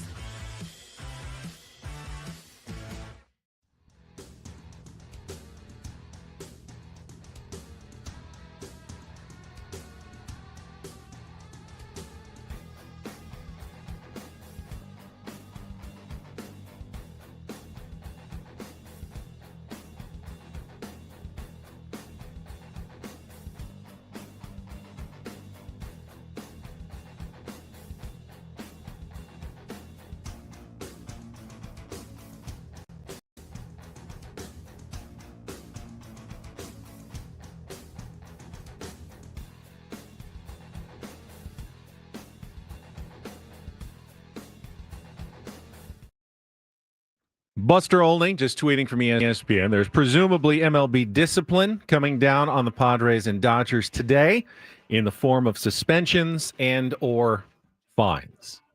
Yeah, I realize that. And I expect Robert Suarez to get suspended.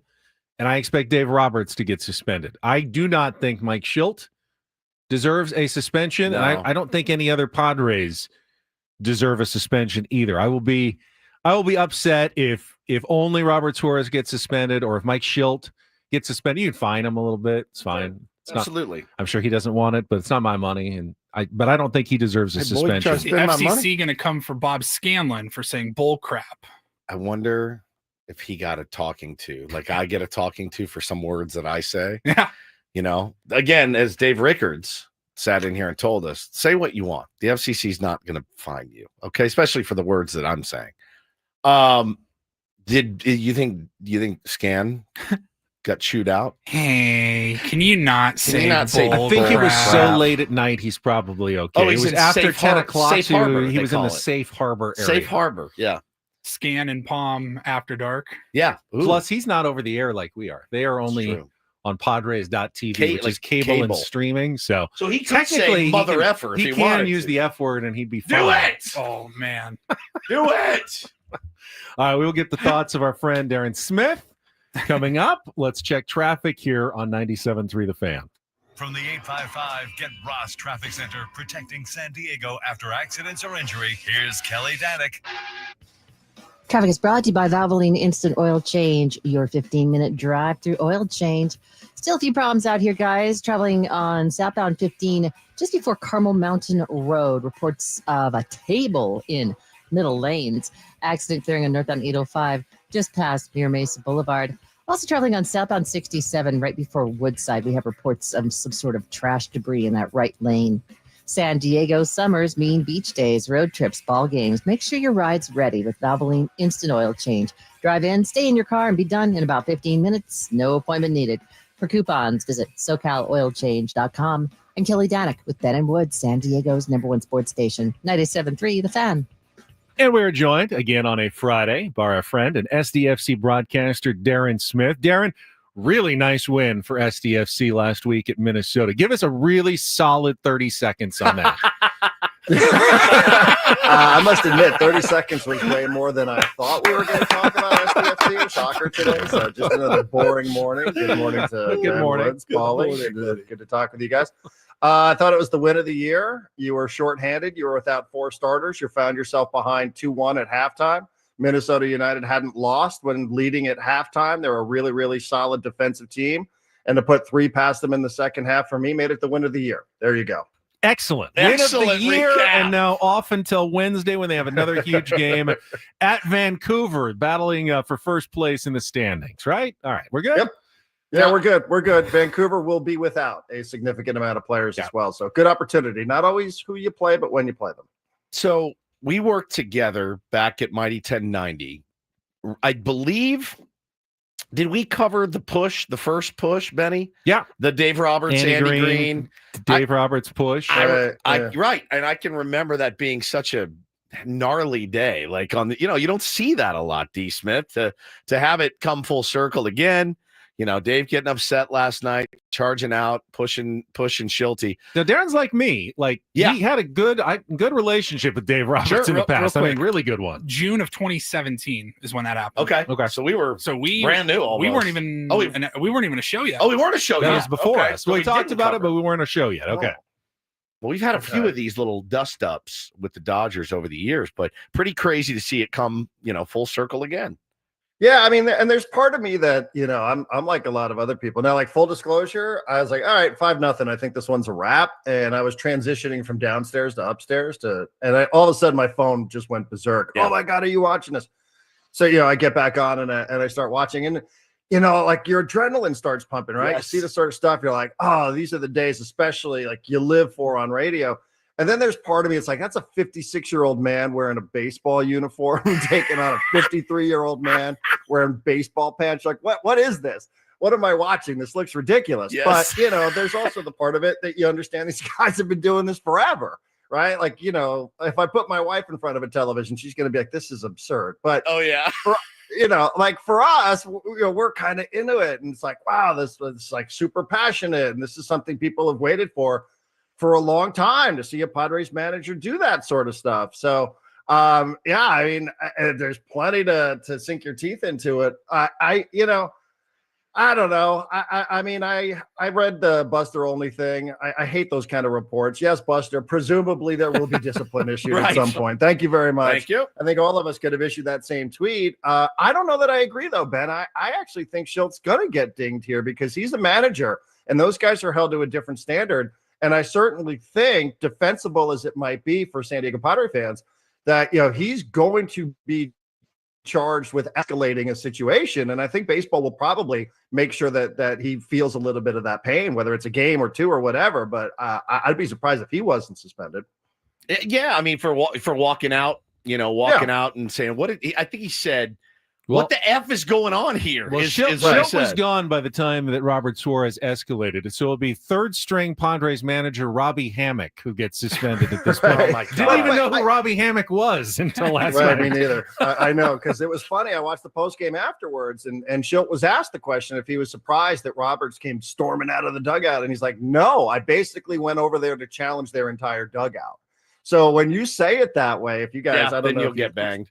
Yeah, I do. You'll get banged for that. I also think what they would probably take into consideration is what he said to Pajes the other night, because even though that didn't turn into anything on Monday night, a manager going onto the field and saying, who the F do you think you are? But I think that probably gets factored into the overall punishment. The irony, if you want to call it irony, Darren, is that really for years, Mike Shildt has been a de-escalator, almost to the extent where it kind of annoys the fan base how much he goes out of his way to de-escalate. So this is a different side of Shildt that we've haven't seen that, really with seen. Umpires. Oh yeah, umpires, hey, that's a great crew. That's a great umpire. I respect nothing until recently. Umpires. Until recently, I like that Shilt's coming out of his shell a little bit because I do too. I even liked listening to Scan when I didn't have to cover my ears.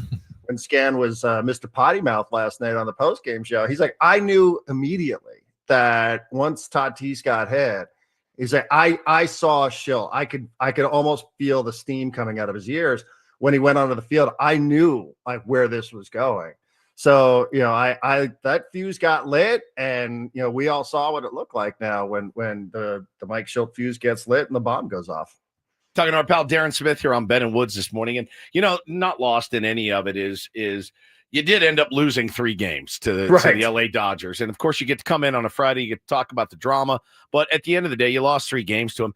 I go back and forth, Darren. I look at it and I go, bro, we have Bryce Johnson out there. We got Tyler Wade starting games. We got Jose Iglesias out there starting games for us. We got Martin Maldonado, blah, blah, blah, blah, blah. Like, I'm pretty proud that this team is even hanging around right now. I really am. Ryan Bergert, Stephen Kolek. I mean, these are guys are stepping up, and I don't know that we're giving them enough credit. Yeah, and I think part of the frustration is something, Woodsy, that you just said a couple of minutes ago before I came on, which is to hold their really marquee players in check the way the Padres did. And, then at the end of it, you're losing to Andy Pajes and you're losing to, Justin Robleski or whoever that is. it's not like you're getting clobbered by Shohei Ohtani and Mookie Betts, and it's not Blake Snell, and it's not Tyler Glass. Now, I think that was part of the frustration of the series as well, losing 3 out of 4. Like, you feel like you're losing, to the taxi squad almost of the Dodgers. But I think your point's right, and the best thing I think you can say is I do want and I don't know what you guys said about Vasquez the other day. Like, Vasquez, I thought was really, really impressive, not just the way he pitched, but also the way he composed himself and managed his emotions. I thought that was really good to see. So I mean, the only thing you can say is you hope that this stuff really turns out to be a positive for those players and their growth as the season goes on, because there is a better than zero chance that you're going to have to need these guys at some point, not only just to hold things down, and be a bridge to whatever it is that's coming up in July and August and September, but, you might rely on some of those guys here if you're going to find yourself, figuring out a way to get into the postseason. You bring up Vasquez, and I think Shildt gets a lot of credit. Under Mike Shildt, a lot of Padres players composed themselves and handled themselves better than they did in the past. Adrian Morejon is a prime example of a guy who has figured it out. Now, is that Shildt? Is it Ruben Niebla? Is it a combination of the whole coaching staff? I don't know, but you're definitely seeing a team that has more overall poise. Now, sometimes that translates into more wins, and sometimes it doesn't. It's still Major League Baseball. Darren, I want to ask you about your Xander Bogaerts opinions. I probably held out hope longer than most. We both kind of snapped on Wednesday on our last show.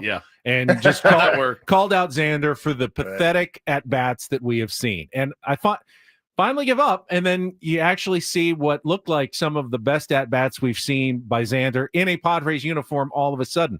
Not gonna say it's fool's gold, but I'm also not going to get entirely my hopes up. What's your kind of overall impression now of where this can go with Xander Bogaerts? I'm with you. It's not just that he got the results, but it's that it looked different, right? Like, even watching Tony talk about his swing on TV, he's like, look at how level. I don't want to be a swing coach here. It's certainly not anything that I am an expert in, but it just looked different. It looked confident. How many Padres have even had 5 straight hits and 5 at bats? I don't even know if that's happened many times this year. I don't know what more you can do, and hope is not a strategy, right? But I don't know what more you can do than hope that this guy still has something deep down somewhere inside of him that will at least resemble the type of player that he used to be, because you don't have any options with him. There's nothing you can do. You can't send him someplace else. You can't trade him anyplace. Contract is what it is. And I think a lot of people probably say the same thing. I don't view him as a guy that doesn't care. I do think it really matters to him. And I understand that probably doesn't matter to fans, but I do think deep down, he probably has a sense of pride that he is not performing and not living up to this contract. And as long as you still feel like he's got that kind of sense, whether the skills are there or they've eroded to the point where he's unrecognizable, I guess, that's probably the story with him. But as long as I feel like the guy has a sense of pride and that he really does want to contribute and that it matters to him, I'm at least going to be a little bit optimistic that he can figure out a way to be a productive baseball player. Now, Darren, you had some legendary battles with AJ Preller over the year. Legendary. I love them. They're great. I like to Shilty and I butt heads from time to time, but nothing takes the cake like you and AJ going at it. Now he's in an interesting position. Like, there's never been a time where he needed to add pieces more, right? Mm-hmm. A, does he have enough? B, do you think he's got the financial flexibility to do it? C, who do you get? And how many do you need? I mean, it's a lot to unpack for our general manager here. Yeah, it is. And I think that's the tough thing about how to bring it up is you don't know what he is being given by the front office. Correct. You don't know what he's being given by ownership. Right. Does he have the luxury of adding a $200 million contract the way San Francisco does? I would suspect probably not. And the whole television thing, unfortunately, is just, it's a little bit of, it is the reality of what the Padres have to deal with, and that they don't have the kind of money coming in here that they used to have. Not that the Dodgers have, but that the Padres don't have. Padres used to get $60 million a year. Now they get like 20. So, I mean, I suppose, however it is that the accounting looks, I don't mean to be a shill and say that, if people keep buying tickets, maybe there's a way for them to go out and add another starting pitcher, the Marlins guy, what's his name? I'm drawing a blank. Alcantara. But, yeah. Maybe that's a guy who, you can look at here, but, maybe there's some sort of financial recalibration in the middle of the year where things are going as well as they could have been. Yeah. In terms of, what it is that, you're talking to the guy here in 10 minutes. So, but, maybe there's some sort of financial recalibration that'll allow them to add a piece or two. But, we all see the same thing, catching left field, some starting pitching, because I don't know, the King stuff doesn't sound great. And the Darvish stuff sounds like it's always going to be on some sort of timer. So, I do think we probably all are in agreement on what it is that they need. It's an interesting point because I will give the Padres credit. The attendance, the revenues, at least locally, have been way up, and they have reinvested that money into the team. But it does kind of hang like a sword over the fan base. Like, what happens when they have a true down season? We haven't seen it in a couple of, like a truly down season. If you stop going and buying tickets, does the team all of a sudden go, that means we have to slash payroll by $50 million, which then becomes a vicious circle? It does worry me a little bit because baseball is baseball. You're going to have a bad year at some point, and it can't just be the end of everything if it happens. But Darren, can you just continue? And maybe you can. Maybe the answer is, yeah, absolutely. You can continue to draft well and then trade those guys for what you need. Like, what's the end game? Like, you trade DeVries and you trade Salas, and then you just find other DeVrieses and Salas. Like, that seems to be the plan. And I think I'm okay with it. I think I am, but I don't know. Yeah, it is, your minor you leagues, right? Yeah. Your minor leagues are there to supplement your big league roster, and your minor leagues are also there to, that doesn't just mean to supplement the big league roster because you're Jackson Merrill. Right. It means that, you might be a guy who can help you get a Juan Soto or help you get Dylan Cease or help, you know what I mean? Or a Michael King, so he's used his minor leagues in a way. And I think that the people who evaluate the minor leagues are always very friendly towards AJ Preller. So, he could put, Ben Woods and Paul into that system, and all of a sudden, Baseball America really rising up the charts. This system's great. Crazy. These guys are amazing. And, you go out and you make a trade for a starting pitcher. It's so true. Darren, we're out of enjoy your off weekend for SDFC. We'll talk to you next Friday and wrap up the Vancouver Whitecaps game when you come on next week. I appreciate it, guys. Thanks. Have a great weekend. Crushed it, Darren Smith. Yes, he did. As we expected. Fantastic stuff. Always does. That's why we like having him on every single Friday. I remember driving one day and him and AJ are just screaming at each other on the phone. I was like, but good for AJ. Kept coming back on. It was great. You would have thought at some point AJ's going, I'm not doing that guy's show anymore. It's just constantly screaming at me. Mean to me. The questions and the questions and the questions. It was so good. But it kept going on, and I think Darren would agree. AJ has also grown big time over that time as well. Big time. All right, it is a Friar Friday. When we come back, where was Erik Greupner for all this? Was he up there? Is he down here watching on TV? How's he reacting to see his team benches clearing at Dodger Stadium last night? We will be joined by the CEO of the Friars coming up next year with Eno Woods at 97.3 The Fan.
It's halfway home on a Friday. Ben and Woods 97.3. The Fan. Is that a power move, making the CEO sit through your 4-minute intro? We'll discuss. I'm Woodsy. That's Paul. To my left is Ben Higgins. I love our intro, but Paul and I both said, Woods, it's really, really long. We can try to shorten it up. And Woods was like, no. We got to play the whole thing. The whole thing. So we did. But now it is a Friday. I tried to small talk so long, just as long as I possibly could with Erik. Make him wait. Sorry, we still have another minute and a half. We knew Erik Greupner, CEO of the Padres, was coming on with us on a Friday. We had a number of topics that we were hoping to address, and I think we'll still get to those. But obviously, a little bit has changed since last night. So let's welcome Erik Greupner onto the show. Good morning, Erik. How you doing, guys? Good. How are you? I'm good. And before we get to anything else, I'm just curious because I always want to know how these things work. So I just mentioned there is expected to be some consequences for both teams after last night's brawl. How does that work? Do you get an email from Rob Manfred and then you have to deliver the bad news to whoever gets the bad news in terms of fines or suspensions? Or how does that work? How does it work? Yeah, typically you hear from Mike Hill, okay, who's sort of the individual that's charged with communicating with teams on anything related to rules, anything related to suspensions. I mean, it's possible something significant enough, which I certainly wouldn't anticipate here in terms of length, that you might hear directly from the commissioner on it. But typically it's Mike Hill who makes that call. And so he just calls you and you say, all right, I'll go tell the fellas. Like, how does it work? I'm so curious as to this. And if this is does it go directly to the player or the coach? If this is too, CIA information, you don't have to tell us. I just have been curious. Like, you get the call or the email or whatever, and then you got to go tell maybe Shildt, maybe Robert Suarez, or how does that work? Yeah, typically the communication will come to, AJ and myself, and, typically AJ is the one who will communicate down to the clubhouse, starting with Mike. And then if there's any impacted players, the communication would go to them as well. But that's usually the way the information flows through. And thankfully we don't get too many of those calls. Yeah, I was just going to say, and Shildt talked about it in his post game last night. Like, it's not how we do things around here, really, man. And we will if we have to. And I thought that was really, really if you impressive. can't tell, we kind of love it, Erik, what we saw the fight from your guys last night and making sure not only that they win the game, but standing up for his players. We love that about Shildt. Yeah, no, I think, look, he's one of the very best in that regard when it comes to managers in our game. He definitely is going to take up for his players and for the organization. And, he has a great amount of respect for the game. I think you hear him talk about that often. Yep. He's been in the game his entire adult life, starting in a clubhouse, as a teenager in the minor leagues, working his way up through scouting, player development, eventually coaching and managing at the big league level. And so, he's got a wealth of experience when it comes to sort of the unwritten rules around baseball. And there's a lot of those. And I think he takes pride in the fact that, the teams that he manages have always played the game the right way, but also don't take anything. And, you heard him say that again last night. And I think the point is, intent can be a difficult thing to discern. You got a rookie pitcher making his first big league appearance, fastball. Was he trying to hit Toddy there, or was he not? We're never going to know. But the fact of the matter is, we're at a point where we've got a star player who's been hit, whether it's intentional or unintentional, too many times. Yep. And now he's going in for a scan this morning, and we're hoping that and praying that it comes back negative as the X-ray did last night. But it's in a really delicate part of the hand. You got a lot of bones in that area between the wrist and the hand, and both the Dodgers doctor and our team doctor recommended that he get scans this morning to rule out a fracture. And I think we're all hoping, frankly, including the Dodgers, hoping that it's not broken. And at the end of the day, that's the consequence, can be the consequence of guys getting hit, whether it's intentional or unintentional. It's a difficult part of the game, as pitcher injuries are with UCLs and Tommy Johns. The same thing with position players, getting hit by fastballs or high velocity. Saw what happened to Jake Cronenworth early in the year, fractured a rib, lost a lot of time. You get guys that can get concussed if they get, pitches up around the head.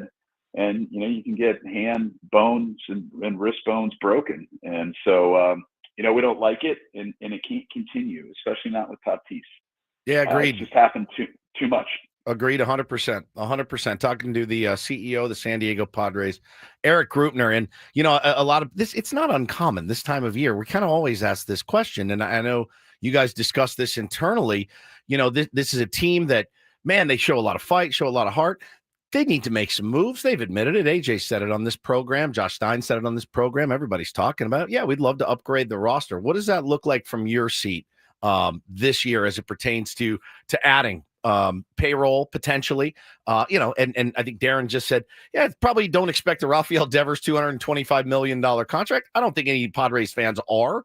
Not that we would say no to that, Erik, but kind of from your seat, where do you guys sit on being able to add at the deadline or maybe even sooner?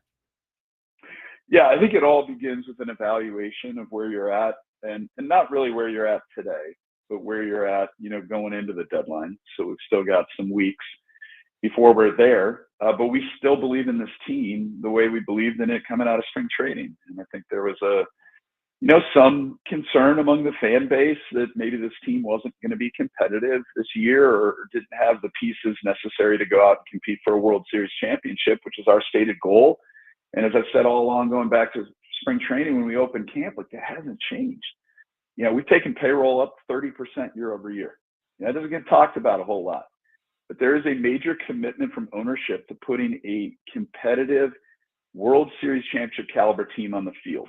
We signed Nick Pivetta to a multi-year deal. We extended Jackson Merrill. I mean, we're here to win this year and for years to come. We've taken payroll up. We're going to continue to do what it takes within the resources that we have to do everything possible to win a World Series championship. And so if the season ended today, we would be a wild card team and we would be in the playoffs competing for a World Series championship. We started the season 14-3. We set a franchise record for the most consecutive games won. Now we've faced adversity since then, and we're on hopefully the back end of what has been a really tough road trip and a tough stretch for this team. And I get it. Fans get frustrated. We all get frustrated. Nobody likes to lose, let alone the players in the clubhouse or the manager. But we're working, and we're going to keep working. We're going to get key guys back. We expect we're going to get some help in the rotation with some guys that haven't been available for most of the season. And, hopefully starting with Darvish and then King, and we've got Waldron and some depth pieces that are going to be coming back available. And then, hopefully get Jackson Merrill back shortly after the 7-day IL stint for the concussion. And hopefully, we don't have Toffee with a fracture in his wrist or his hand. And we're going to keep building this thing back up. And it's a long season.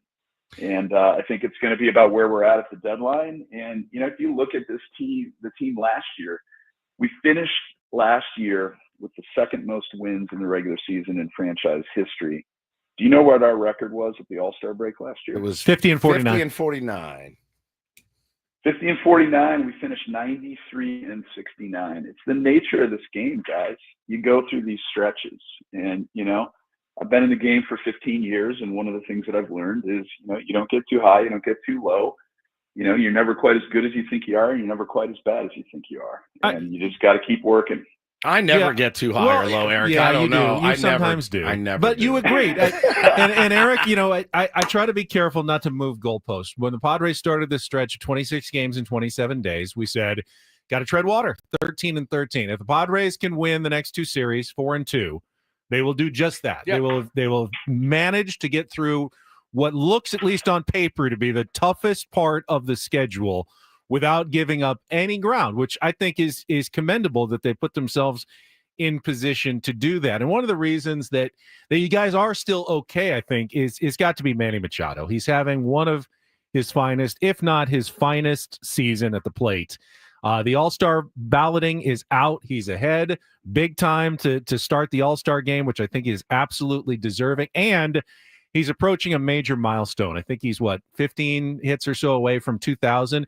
Not to spoil any surprises, but do you guys, want to do something special? Hopefully it happens at home. I know you can't control that part of it, but, as Manny just reaches these incredible plateaus of his career, what do you have in store for him?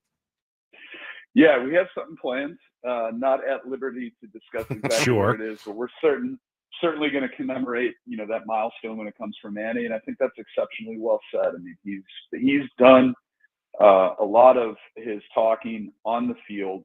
And he's also, you heard some of the things that he had to say last night. He's another guy on this team and a leader on this team that's not going to back down. It's not going to give an inch to an opponent. He competes and he wants to win. And he's done that over an extended period of time in his career that I firmly believe is going to end up in Cooperstown. And these milestones are just a byproduct of that, whether it's the 2,000 hits or, the 350th career home run that he got just a short time ago. And so it's a real treat for all of us. I'm a fan at the end of the day, just like you guys. I know you guys are fans as well. And it's just a treat to be able to watch Manny Machado post every night, every day, play an exceptional third base on the defensive side, and then change the game offensively with a really elite skill set and swing that is Cooperstown worthy. So just incredibly fortunate to have him on the team, having can increasingly step into a leadership role in this team, which he's doing a better and better job as a leader and just continuing to grow in that capacity. And so we're fortunate to have him, and as fans, we're fortunate to be able to watch him play. And really look forward to that continuing for years to come. And just want to make sure the fans here, when it comes to this stretch, because you also kind of talked about this stretch and where we might end up at the end of it. We got to play better baseball. I want to make sure that's known and heard as well, and everybody knows that right now. Like, we got to play better baseball, and we got to play cleaner baseball. And Mike knows that, the coaches know that, the players know that. So it's in addition to getting guys back and maybe having an easier stretch of the schedule. Objectively, we've got to continue to play better and better baseball as the season goes. And like we did last year, and get into a second half where we're playing our best baseball going into the postseason. Finally, Erik, team back home, hasn't been home much lately. 6 games coming up against the Royals and the Nationals. And of course, this is Star Wars weekend. It is actually one of the most fun, I think, promotions of the year. Got to know, CEO, who's your favorite Star Wars character? Well, say Darth Vader. Star Wars, say Darth Vader. Say Darth Vader. Emperor Palpatine. I gotta go old school, just Han Solo. Yeah. Oh, yeah. Millennium Falcon. Of course. I mean, what a stud, Harrison Ford back in the day. You both have good hair. Yeah, both got fine, great yeah. hair. That's true. Yeah.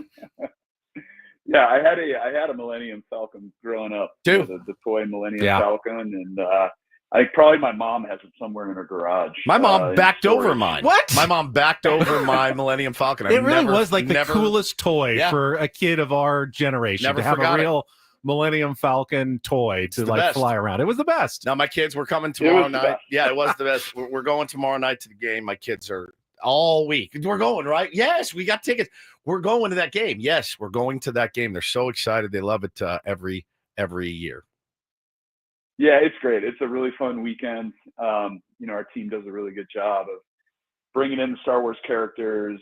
The beer fest tonight pregame, come down early and enjoy drink specials. And it's a special Star Wars theme with that. And really is amazing just how the love of Star Wars spans generations, and now it's getting passed on to, Gen Alpha and our kids and some of the younger fans that we have. And so it's a, great way to maybe dress up a series that traditionally us versus the Royals hasn't had as much intrigue as us versus the Dodgers, but the Royals are a great team. You can see Bobby Witt Jr. play, and they're no pushover. They're a good team, and, we're trying to get back on that track where we're winning games and winning series consistently. And it starts with the Royals this weekend and get a little Star Wars flair on top. So it should be a good weekend at the Ball Yard. Erik, appreciate your time. Thanks for joining us this morning.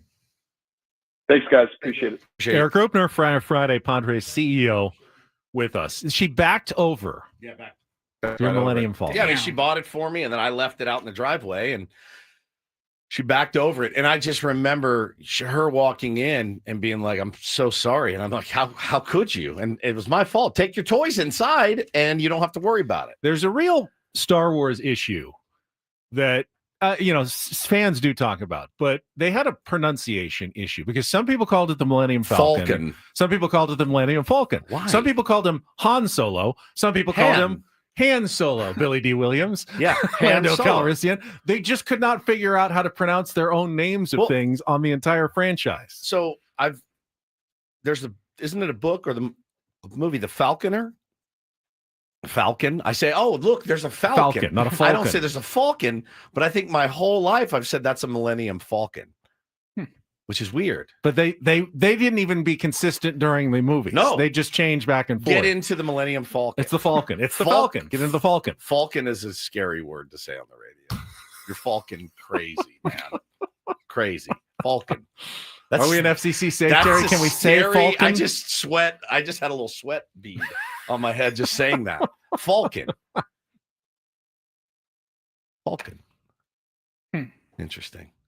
All right, we will continue with this Falcon show after a check of traffic. God, you mother. And we will have a little take on Woods. If you'd like to join us. I can't even do it. I can't either, man. I'm sweating bullets right now, dude. Be our contestant mother. and go up against Woods in our musical trivia challenge. 833-288-0973. 833-288-0973. We can play our game. When we come back, we still have Eno Sarris and Smart Baseball ahead as well. Don't go anywhere. More Ben and Woods on the way on San Diego's #1 sports station, 97.3 The Fan. Well, I'm not going to pronounce the name of Loan Pronto. It's not Loan Pronto. It's Loan Pronto. And if you're struggling with credit card debt, you got high interest debt piling up, you can pay it all off in a matter of days with Loan Pronto's Rapid Equity Loan. Get cash out now without touching your low-rate first mortgage. No appraisals, no waiting, no BS. The Rapid Equity Loan Program at Loan Pronto is really, really incredible. Loan Pronto's got instant approvals, low rates, no hard credit pull up front. Your home's equity, that's yours, all right? Use it to get cash out to consolidate your debt down to one easy, low monthly payment. Call Loan Pronto now for a free instant appraisal for your home. See how much cash you could get out today. Plus rated by the Better Business Bureau, have nearly 2,500 five-star Google reviews. Services off the charts. Call now, get the conversation going at Loan Pronto, 619-207-4336, loanpronto.com, 619-207-4336. Get debt relief now at loanpronto.com. Equal housing lender, NMLS 1661781, on approved credit, NMLSconsumeraccess.org.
Hey players, things are about to get real here in San Diego.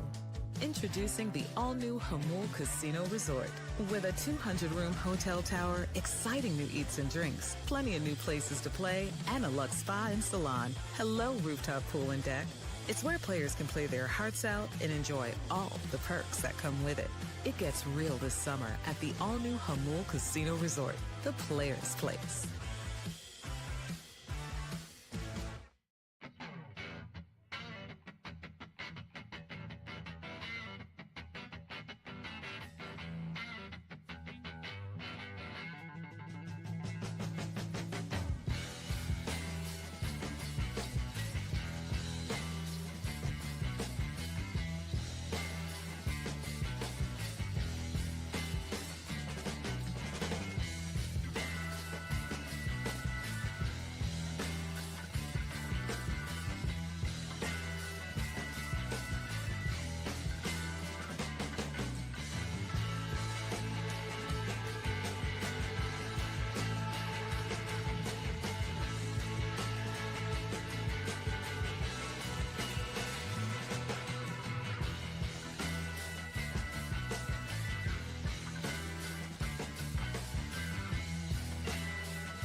Need a contestant. The phone lines are open for Take on Woods if you want to join us. 833-288-0973. I thought Erik spoke well about where his team is right now. Talked about, the willingness to add payroll, coming up at the deadline. Yeah, although it's important. Didn't sound like anything was imminent. But again, I don't know that it's the trade deadline is at the end of July. We'd all like the Padres to get some help at the bottom of the lineup now. Sure. But again, I keep seeing people get Taylor Ward. The Angels are still in it. They can't trade Taylor Ward. They just can't. You can't. They will fall out of it at some point. I'm fairly confident. Me too. But right now, there's a lot of guys who just aren't available. And I totally understand their team's perspectives. You can't punt on your season yet. You will eventually. Their GMs probably know it too. But you have to at least go through the theater of we're trying before you start punting on the season. There's no doubt. And that's a what bad it is. look to do it now. That's what it is, man. It's the theater of it. And you had, no, I believe, and I think we can do it. And you're just not going to find a lot of sellers right now. And the White Sox did come out yesterday and said they would pay down some of Luis Roberts' contract, but his contract's actually not that much. So that means they want a bigger. We don't know what prospect. AJ Preller's evaluation of Luis Roberts Correct. is. Could be terrible. He may not even be interested at all. Correct. He may think that would be the biggest mistake I could ever make. And that's his prerogative. You don't just jump into a move because you don't jump into a bad move just to make a move. We don't know what that evaluation is. So we'll keep an eye on that, obviously, going forward. Right now, though, we got some contestants on the line. Thank you for calling in. Let's play a little Take on Woods.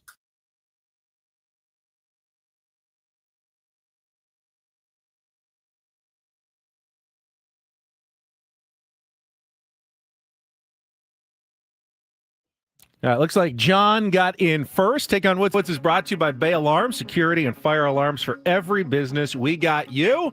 We got you, John. How you doing this morning? I'm doing great after that manager fight last night. It was awesome. It was pretty entertaining. I will say that. The entertainment value, high. All right. If you can beat or tie Woods in our 5 questions of musical trivia, put you into our grand prize drawing here for June. It is a trip to Resorts World Las Vegas, 2 nights, 2 spa passes for the Awana Spa, one of the largest co-ed spa facilities in Vegas, and food and beverage credit at any of their 5 elevated pools at their entire pool complex. To book your summer stay, just visit rwlasvegas.com. Here are your categories to choose from, John. We've got A Cross to Bear, 5 song titles and artists featuring the word cross. On a Roll, it's an all 2-second song category, song titles that begin with roll. And our new category, MTV One-Hit Wonders. That's pretty self-explanatory. So Across to Bear, On a Roll, or MTV One-Hit Wonders. John, what would you like to play? Let's go with A Cross to Bear. Across to Bear. All right, John, today on Take on Woods, we have 5 song titles and artists that all include the word cross. You have 60 seconds to answer as many as you can. If you don't know one, say pass. We'll come back to it if there's time left on the clock. First question is the 2-second song. Paulie's going to play some music. You need to give me that song title with cross and the artist to score the point. John, are you ready to play? Do it. All right, let's do this. 60 seconds on the clock. The category again, Across to Bear. John, your time begins when Paul plays the music. Good luck. Let's take on Woods.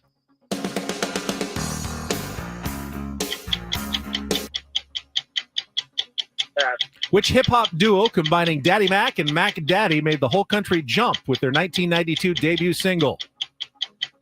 Crisscross. Correct. Which 1982 folk hit for Crosby, Stills, and Nash shares a name with the constellation, also known as Crux?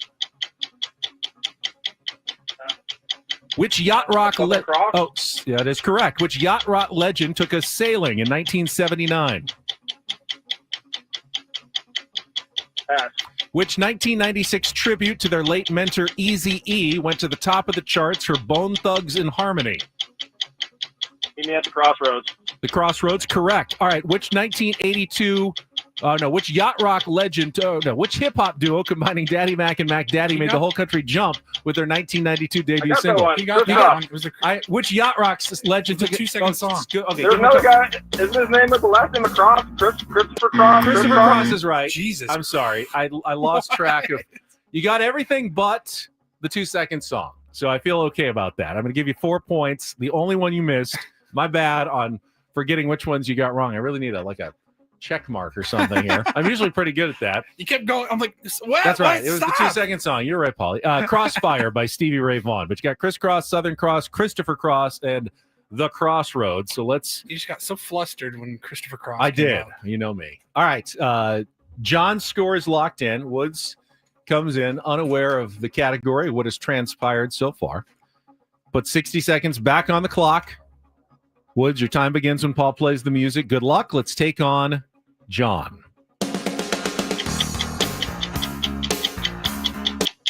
Crap, pass. Which hip-hop duo combining Daddy Mac and Mac Daddy made the whole country jump? Criss Cross. Correct. Which 1982 folk hit by Crosby, Stills, and Nash shares a name with the constellation, also known as Crux?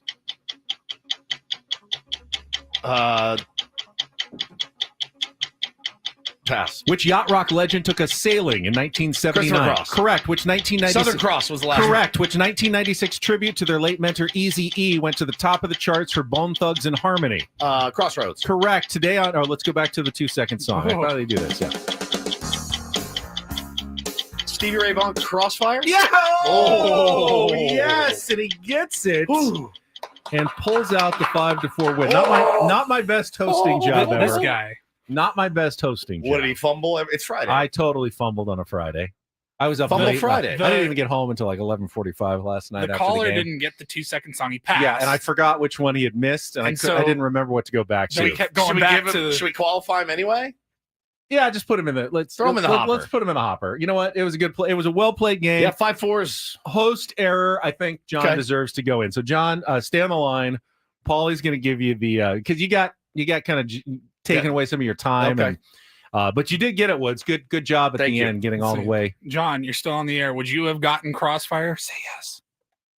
Yeah. Of course. Yeah. We'll give it to you. Well played, buddy. That's how they do it in general. Would you have gotten the right answer? Yes. Yeah, of course. Absolutely. Pister? Absolutely. Yeah.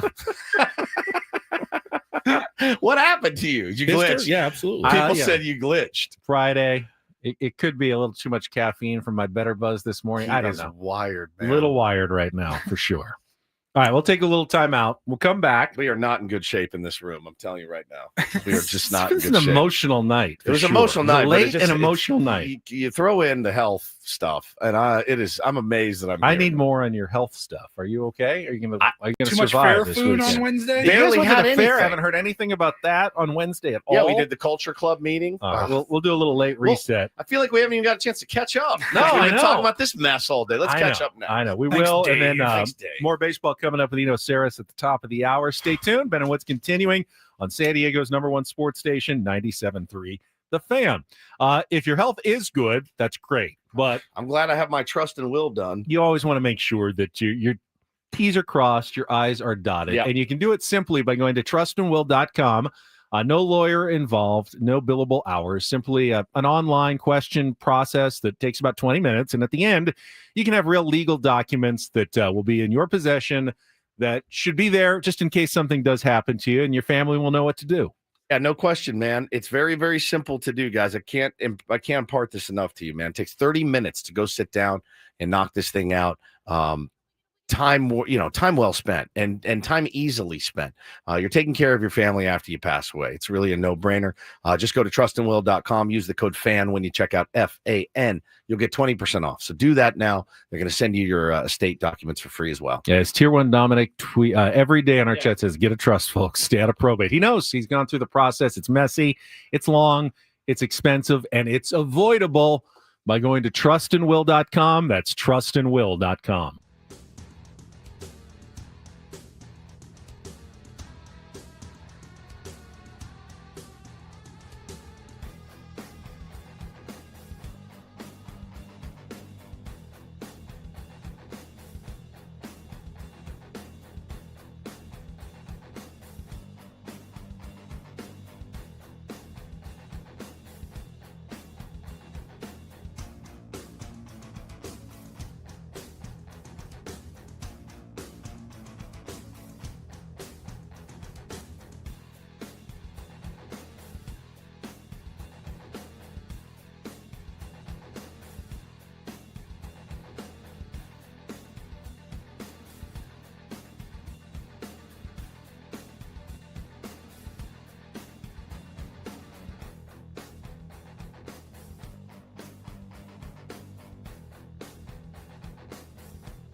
Hey players, things are about to get real here in San Diego.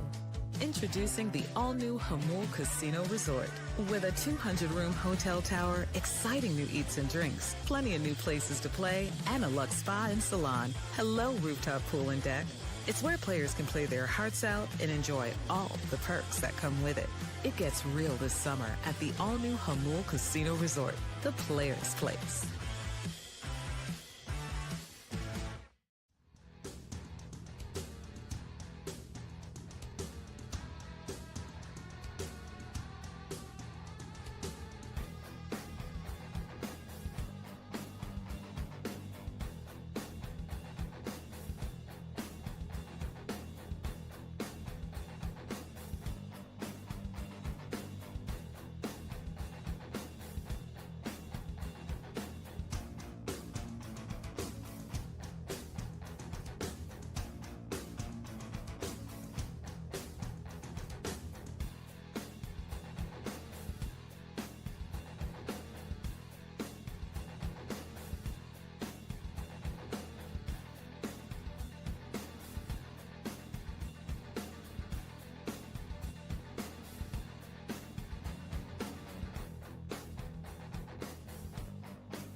Are relentless.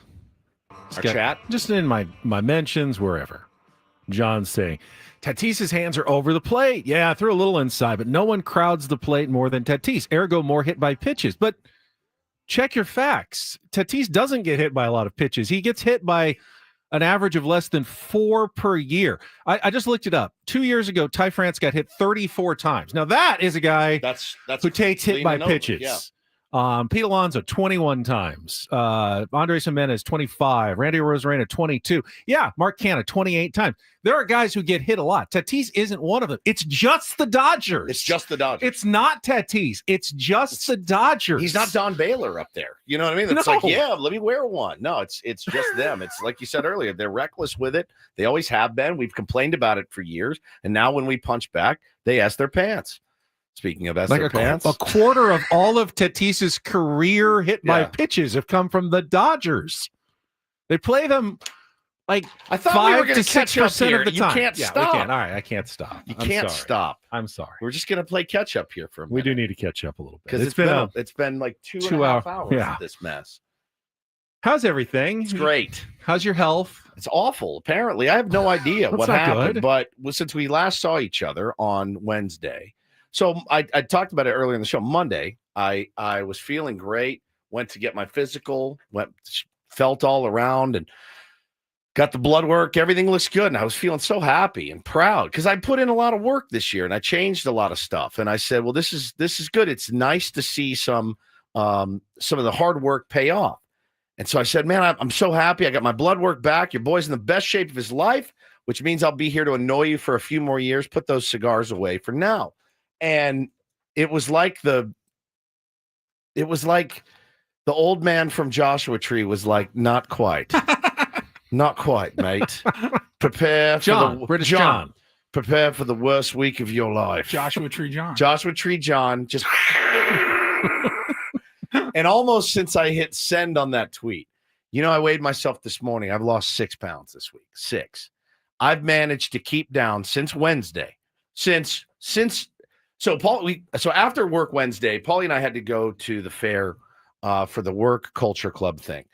It was got to go to. We got to go for the work culture. Yeah, thing. and it was a bit of a cluster. We had parking passes, but there was no real assigned spot. So Paulie and I are trying to meet at the. We couldn't find each other. We had parking passes for the same spot, But neither of us parked in that spot because we couldn't find it. I got moved away from 2 different spots. Well, it took 30 minutes to get off the freeway. It was and get gnarly. in The at traffic noon was- on a Wednesday. The traffic was gnarly.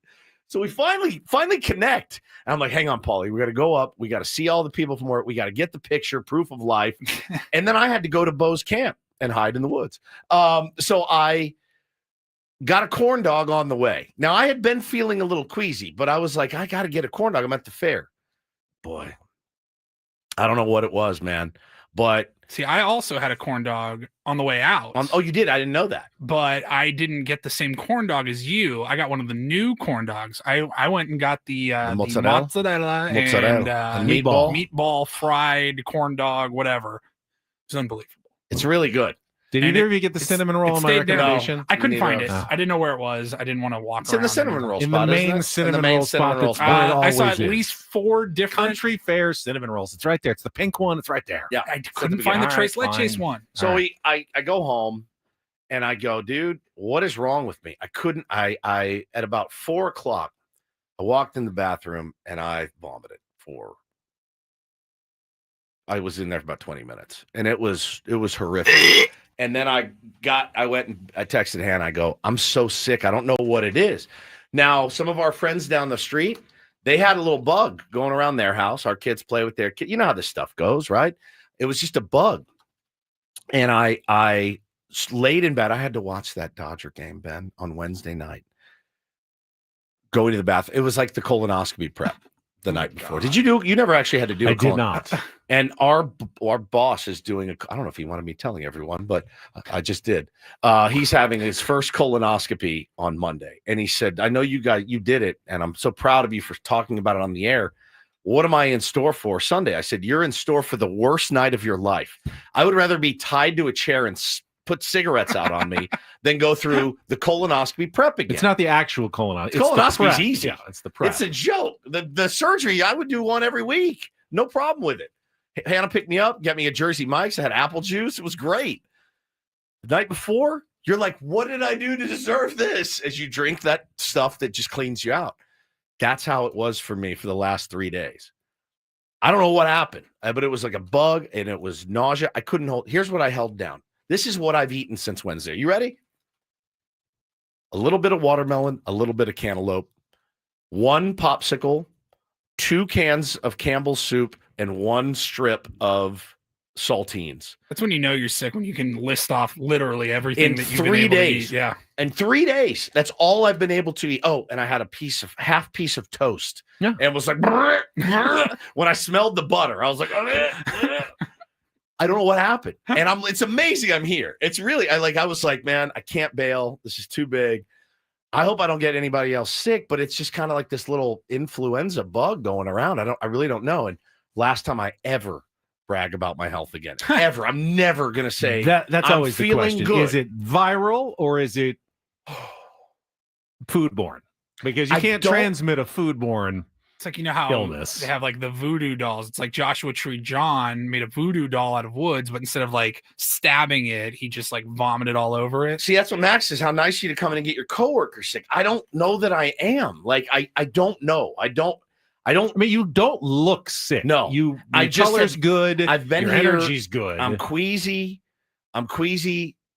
Right now. I've been queasy. My trainer already thinks that I'm the biggest wuss. He's so mad at me for because I had to cancel on Wednesday because we had the culture club thing, right? And on Tuesday I was sick, couldn't make it out of the building. And he's like, we're supposed to work out with him today. And I'm like, what am I going to do in there? Like, I'm still so queasy. So I don't know. I'm going to try to make it, but dude, it's been the weirdest, most uneven week, man. Such a weird, uneven week. And it was nice I'll tell you, it was nice to be able to sleep in yesterday. My wife was amazing. She's like, it's fun. You finally have a day up in the morning with the kids, but you're sick. I'll take care of it. I don't think she was super happy about it. Other than corn dogs, did you guys do anything at the fair? Nothing. Go visit any exhibits, ride any rides, play any games? No. Nothing. No. Just a corn dog and then vomited it up about an hour, 2 hours or later. a meatball. And a meatball. All right. Well, yeah. Hopefully by Monday you're back to 100%. I feel better, but again, I just have that. I don't know what it is. It's not like I'm not sweating. I don't have a temperature, so I don't think I have the flu. I think I just caught a little stomach bug, and I don't know if it's contagious or not. I'm sorry in advance if it is, but I don't know. Would you rather have me stayed home today? Are you making yourself sick by the watching of baseball? Because it was a stomach churning series. Wednesday almost killed me. Yeah. We haven't really talked too much about it. That's fine. We don't have to. It's over. All right. It's over. I mean, it was unfortunate. I'd rather, if we're going to talk any baseball, we never actually got to Manny Machado's comments, did we? I think we need to talk about Manny's comments. That was some of the best part of everything that happened last night. Thank you for reminding me, Paul. We will get to that right after a check of traffic here on 97.3 The Fan. From the 855 Get Ross Traffic Center, protecting San Diego after accidents or injury, here's Kelly Danick. Traffic is sponsored by Islands Restaurants. Got a traffic collision in Balboa Park, South 163, right at the South 5 connector. A couple vehicles involved. Looks like you may have lanes blocked. Also, traveling on northbound 5 before Grand Garnet. Reports of a stalled vehicle in the center divide. You can find southbound side of the 805 before La Jolla Village Drive. A ladder reported in middle lanes. And collision on eastbound 8 before College. A couple vehicles involved in this. We're not showing if lanes are blocked. Ready for a delicious escape? The new Islands Restaurant's $10 protein bowls are your ticket, packed with over 40 grams of protein and stacked with fresh ingredients. They're only here for a limited time, so enjoy one today. Visit islandsrestaurants.com. I'm Kelly Danick with Ben & Woods, San Diego's #1 sports station, 97.3 The Fan. I think there's been some, at least, thoughts from the Padres fan base. Like, what is the relationship between Manny Machado and Fernando Tatis Jr.? It's good. I also agree it's good, but, they remember when Manny got in Tatis' face. I think it started a little rocky, and I think it's good now. But I know for a fact it's good. I know for a if you needed any evidence, check out Manny's reaction last night after the game. We don't have the audio, but we do have some quotes from what Manny Machado said. And here's his quote from after the game from Fernando getting hit for the third time in 7 days by the Dodgers. He says, it's, I don't know, 8, 9, 10 in a row already, last 3 or 4 years. Let's just hope his CT scan comes back negative. They've got to pray it comes back negative tomorrow. Just pray. They need to set a little candle up for Toddy tomorrow and hope that everything comes back negative. That's not a good spot to get hit. I don't care who it is. I don't care who's on the mound. It was 5 now in a year. That's just unacceptable. It's great, said Manny about Tatis getting hit by the pitch. Man, there's such a big brother, little brother thing with those guys. And I made the point a couple weeks ago when Toddy was really slumping and Manny hit the big bomb. First guy out of the dugout was one Fernando Tatis Jr. And I've seen them talking at their lockers. I've heard from many people they're good. They're as good as they can be, man. They're good teammates. The whole squad gets along really well. We have seen times in this clubhouse where it has not gone well, and there were guys that genuinely I don't think liked each other. I think with those two guys, there's a little bit of alpha dog versus alpha dog. That happens in any clubhouse with more than one superstar. You think wide receivers ever beef with each other? Right. I mean, come on, dude. This is 2 wide receivers. But that's you go what they after are. one of them, the other one's going to be right there. That's exactly right. Manny had some more comments too on the Shildt and Dave Roberts stuff. He said, I definitely saw that contact. I think Roberts wanted some smoke. Shildt said, what's up? Let's go. Where you at? I guess Roberts stayed on the other side. I guess you just kind of want that smoke with just fans watching and your team behind you, not solo. So, yeah, we're still waiting. Yeah, that's exactly right. So I think we all agree then. Culture is not a problem on this team. No. Production offensively at the bottom of the lineup is a bit of a problem. Sure. Culture, though, is solid with the San Diego Padres right now. Finally. Really, finally. I wish culture won games. You know me, I'm not a big culture wins games guy. You hate culture, period. You don't go to culture club meetings. You don't even listen to culture club. That's how much you hate culture. Right. You hate culture. Because I want to win. And I don't know. I don't know the culture. You won't tumble for anyone. You won't tumble for anybody. Will you tumble for me? I'll tumble for you. I'll tumble for you too. You will not tumble for me. I'm more of an Otani. I was like, no, He does. He waves it I'll wave it off and fine, kind I'm of fine, peacemaker it. I'll probably kind of peacemaker it.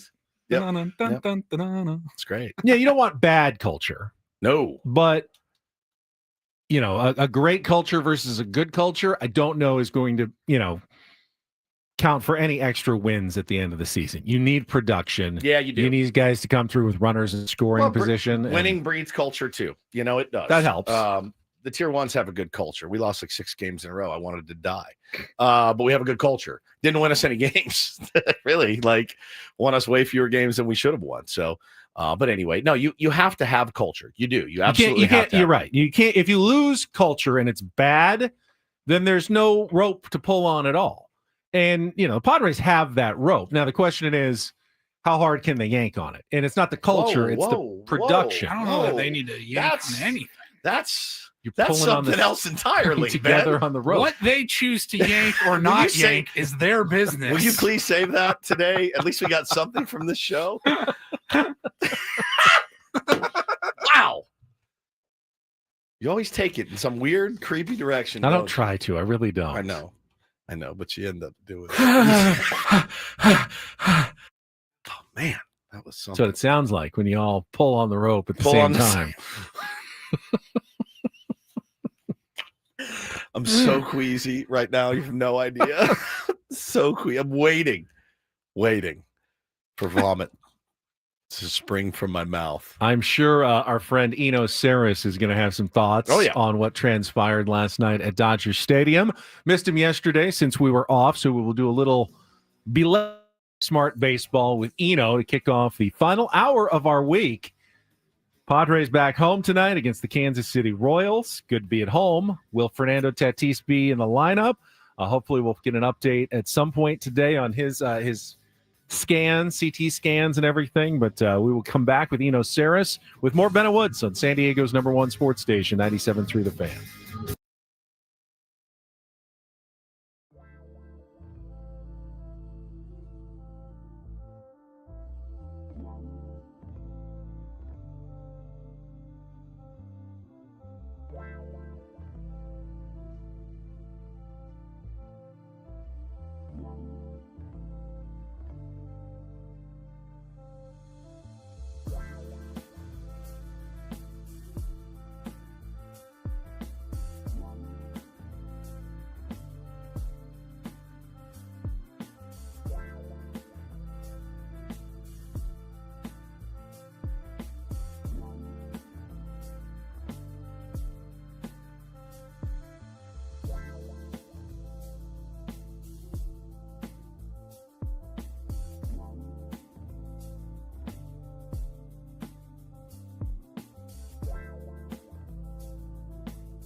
Curious, Eno going to join us in a couple of minutes with Smart Baseball.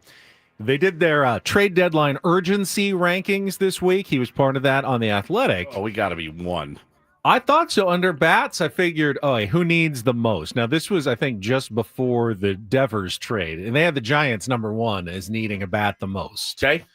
Number 2, Kansas City Royals, who are coming to town tonight. Now, the Royals have been near the bottom in home runs. They brought up Jack Caglione to hopefully help. He had 2 yesterday, so that's something. Number 3, Guardians.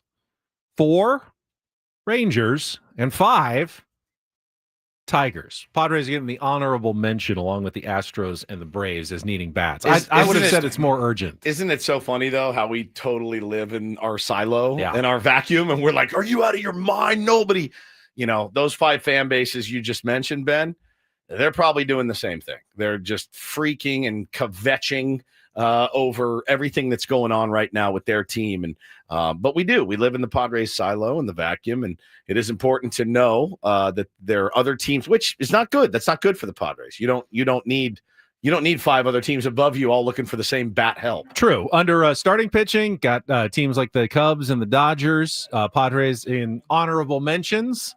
And in relief pitchers, they've got the Dodgers there again in honorable mentions. Obviously, the Padres are not even listed. So at least the outside perspective is that the Padres aren't as desperate as we feel like they are for a little help sooner rather than later. And joining us to talk about that and more, a day late, but definitely not a dollar short. It is Eno Sarris from The Athletic. Paulie, if you would.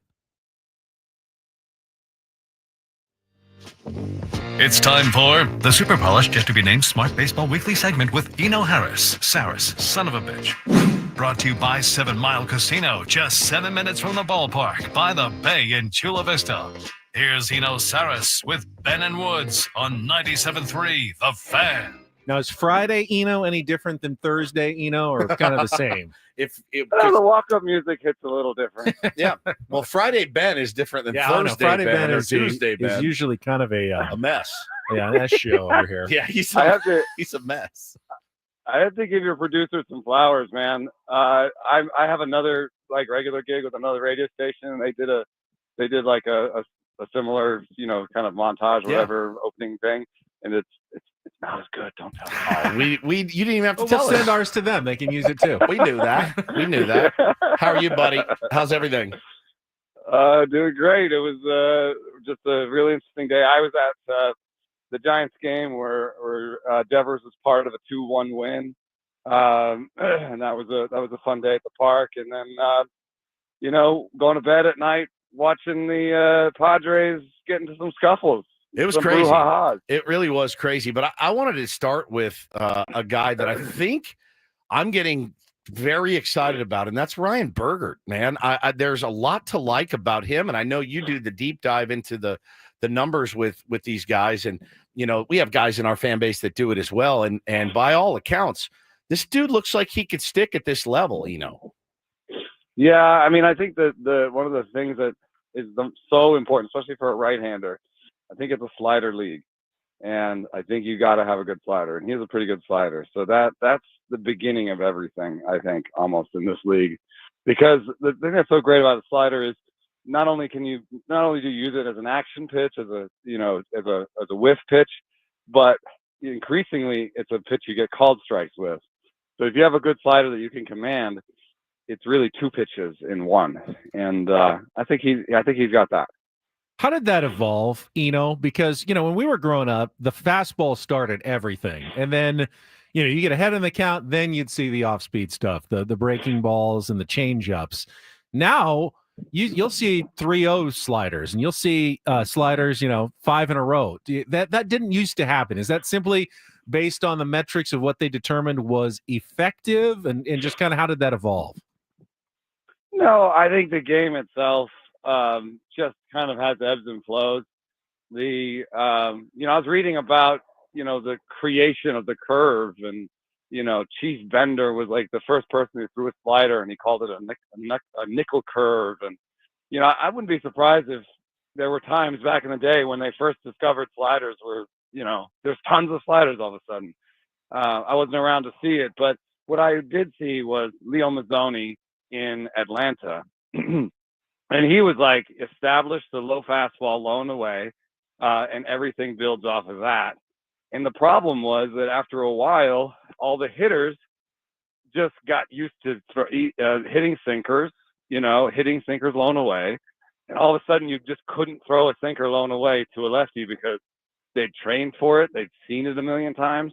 So whatever they saw the most, they got good at. And that's why it's so hard to be, as good a pitching coach as Niebla has been, and some of the other guys have been around for a long time, like Strami. These guys, what's so difficult is what works for 2, 3, 4, 5 years might stop working. Like even sweepers themselves don't get the same results that they used to. So, I think we just, after a time, if people were like, oh, 3-0, I get a fastball every time, man, I'm going to swing at that. I love getting fastballs, so they started anticipating fastballs and 2-0 counts, and pitchers had to be like, man, I can't give them a fastball and 2-0 count. They're just going to hit it. Yeah. No, it's crazy. I mean, you're seeing guys hacking 3-0, I feel, more than ever. Manny does it. Manny's got insane numbers 3-0. I saw Freddie Freeman do it last night. Got the fastball that he wanted from Bergert and hit it into the ground. 3-0 pitch. Yeah, it happens. It happens all the time. This is a topic, though, talking to Eno Sarris from The Athletic, that I guess I always assumed it would be back. We talked about it a lot a couple of years ago, but you and Evan Drellick, who is like peanut butter and jelly for writers, man, the two of you guys working together, wrote a fantastic piece. MLB's baseball is behaving differently again, but no one seems to know why.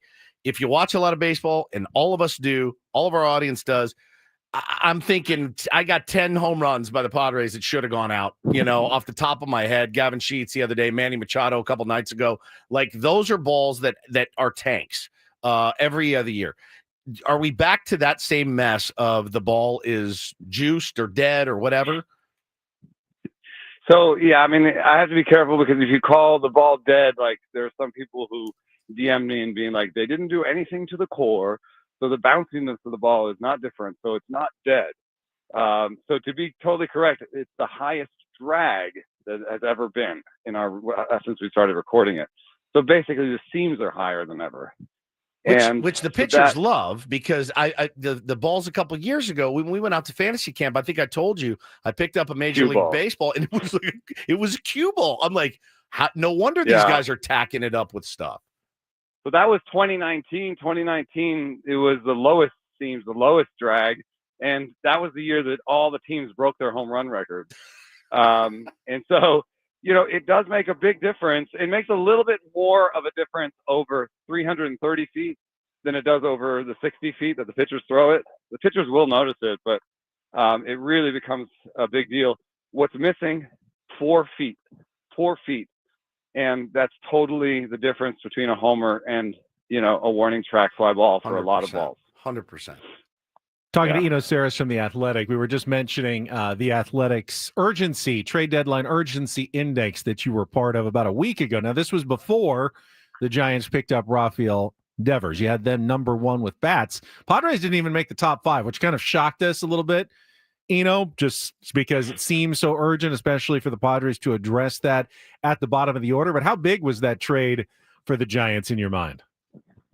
Oh, it was huge. And I did the starting pitchers, so it wasn't your fault.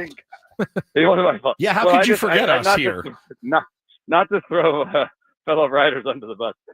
Just saying, like, I do think left field is a pretty urgent need for them. So I think I would have had them on there, but I didn't write it. So maybe there's just other more urgent things. But the Devers trade was just an amazing thing that happened. And I think it really only happened because the two teams could align, because, to the Red Sox, the Devers deal might have been a little bit underwater because to them, he is only a DH. He has told them, I'm a DH now. I'm not going to play first base for you. Right. And so, if that's the case, then he's only going to be, produce maybe 19 wins, and he's, do $250 million, and that's maybe $30 million underwater. So you have a deal that's underwater. He's locking up your roster, and you think that he's a cancer. I mean, that's what they're broadcasting, that he's not good for the clubhouse. The Giants can't sign a free agent. They can't sign a free agent. Yep. And when they do sign a free agent, they have to overpay. The Willy Adames deal itself was like a $20, $30 million overpay to get a bat in that park. No bat wants to sign in that park. So for them, they're like, well, he's not really that underwater, and maybe he'll play first base for us, which gives them a few more wins, which means the deal might not even actually be underwater at all. And if the deal's not underwater at all, and he has a fresh start, like, we don't think maybe necessarily he's a cancer. And lo and behold, they talk to him differently than the Red Sox talk to Devers.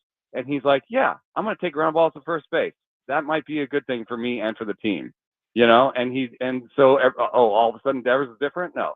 I think Red Sox did a poor job communicating with their player and created a situation. And this was a decent way for them to get out of it. But I don't see this as a clear win for either team. It's just, it worked out for both teams. It was something that can only work out for these two teams. Well, and it is a good indicator of maybe the strategy that Buster Posey is going to employ, or maybe going to have to employ. We were just talking to one of our former colleagues on the air, about AJ Preller's strategy. And, you look at it and say, well, clearly you're not going to be able to take on, 225 or anything like that again. You've got your kind of big, your big contract guys. You're kind of painted yourself into this corner of, well, fine, I'm just going to unload and rebuild. And they've done it. They're in it. They're an exciting team. They're a great team to cover and all that. And they're going to be in the mix, I think, at the end of the year. But that's kind of the strategy that they're going to have to take in San Francisco of, fine, we'll just trade for these guys and eat their contracts. Yeah.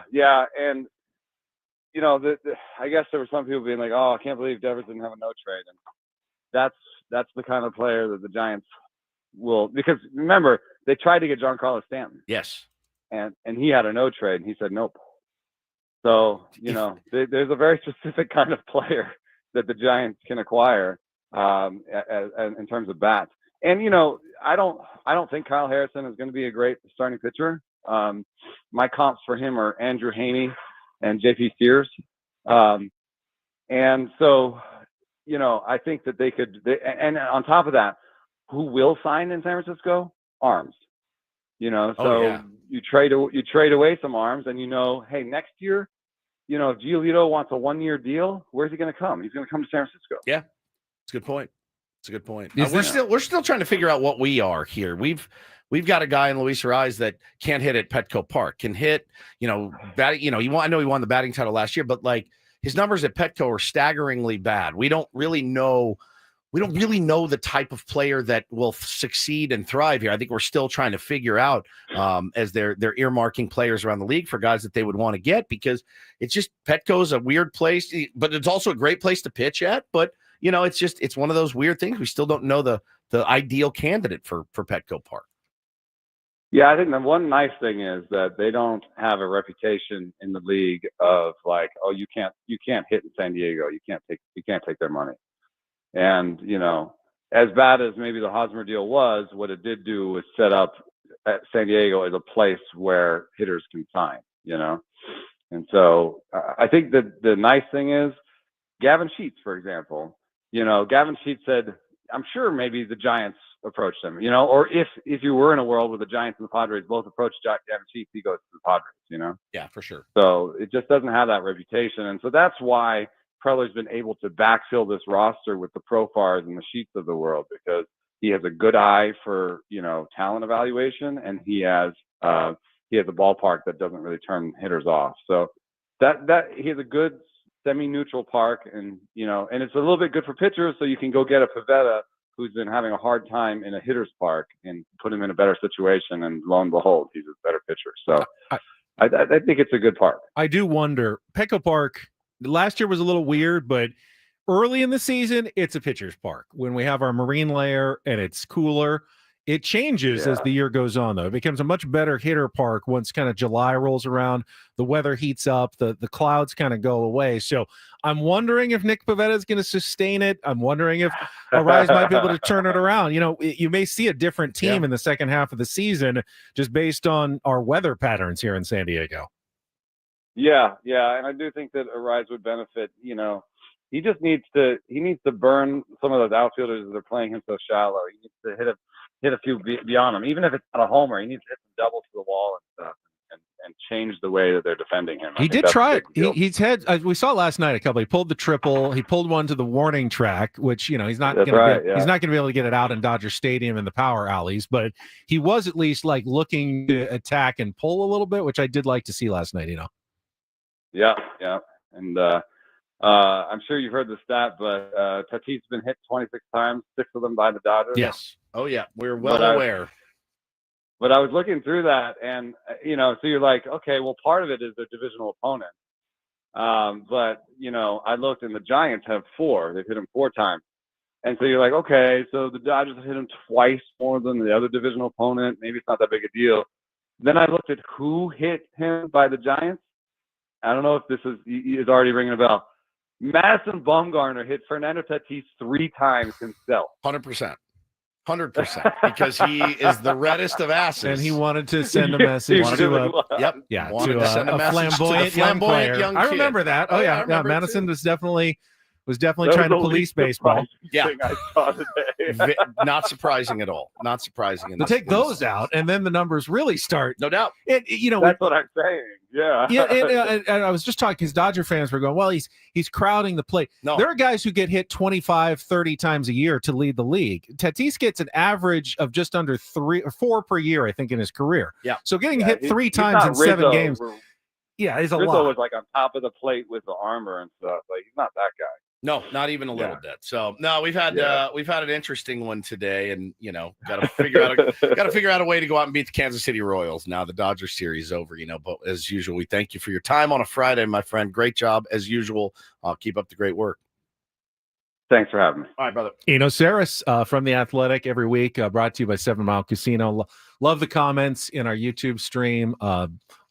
Eno's the reason why I have my subscription to The Athletic. 100%. He's such an insightful, such a good dude, and pleasant guy to talk to. Pleasant. He's such a great interview. Always. He's so fun. And he was, he agreed on Bergert. Bergert he's been really good. A bit of a revelation. Not necessarily a future ace of the staff, but man, he does look like someone who can compete on this level. And the more starting pitching depth that the Padres can find, obviously, that's critical for them going forward. Pretty fearless cat out there too, which you can kind of see it, man. Him and Vasquez both. Kolek, I look at him and I go, well, he looks a little bit nervous. Those two guys do not. Vasquez and Bergert are like, give me the ball. They look really, really good. Kolek has been fine as well this season. So that without those guys, we're toast right now without those 3. All right, Paulie's got a lot for us coming up, including the Reindl Report, headlines we haven't gotten to, and we're going to a Game 7 in the NBA Finals, and there was obviously the huge news involving both the Dodgers and Lakers at the same time from Wednesday since we last joined you. So we'll get to all of that coming up. Don't go away. Ben and Woods continuing on San Diego's #1 sports station, 97.3 The Fan. Just wanted to tell you, if you're out and about this weekend and you are looking for the car or truck of your dreams, head on over to Manny Sedano Ford in La Mesa, just 15 minutes from wherever you are, guys.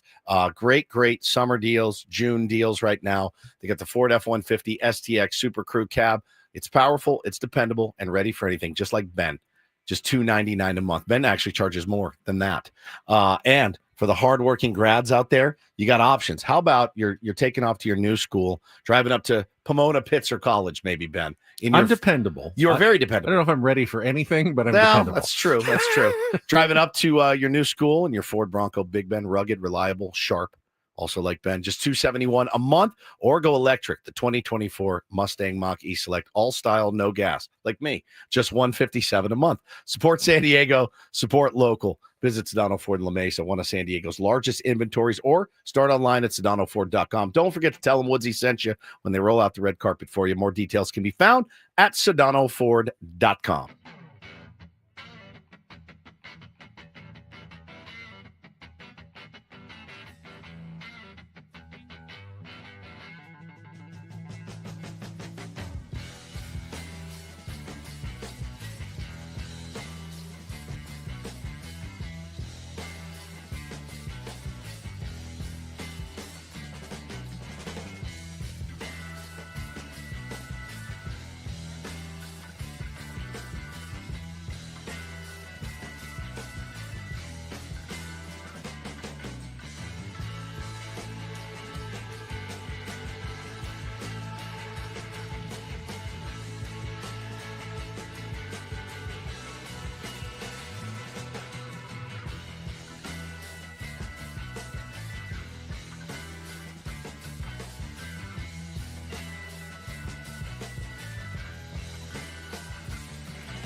Hey players, things are about to get real here in San Diego.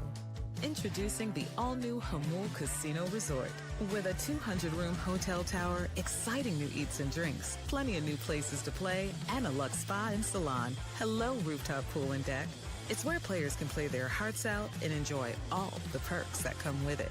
It gets real this summer at the all-new Jamul Casino Resort, the players' place.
All right, I'm trying to catch up on the new John Boy. He did drop a video of Padres Dodgers. It does not include last night's theatrics. But he was already working. He said he had already worked the last Padres couple of days on the stuff from when Tatis and Ohtani got hit the first time in the series. When Randy Vasquez plunked Ohtani, and I'm only a couple of minutes. It's a 13.5-minute video. Bro. He says, this is part one. I'm already starting to work on part two, which is last night in the benches clearing brawl, but he is going to need a little bit of time to get to all of that. I mean, you would have had to work. There's no way he could have been on the East Coast, saw everything that went down. No chance. And then gotten it out. I mean, he wouldn't, guy's got a company to run too. So I'm looking forward to it. The breakdowns are fantastic, and Padres Dodgers always deliver. But we'll be keeping an eye out for that, and I'm sure we'll have some fun stuff to react to next week. Yes. When we come back.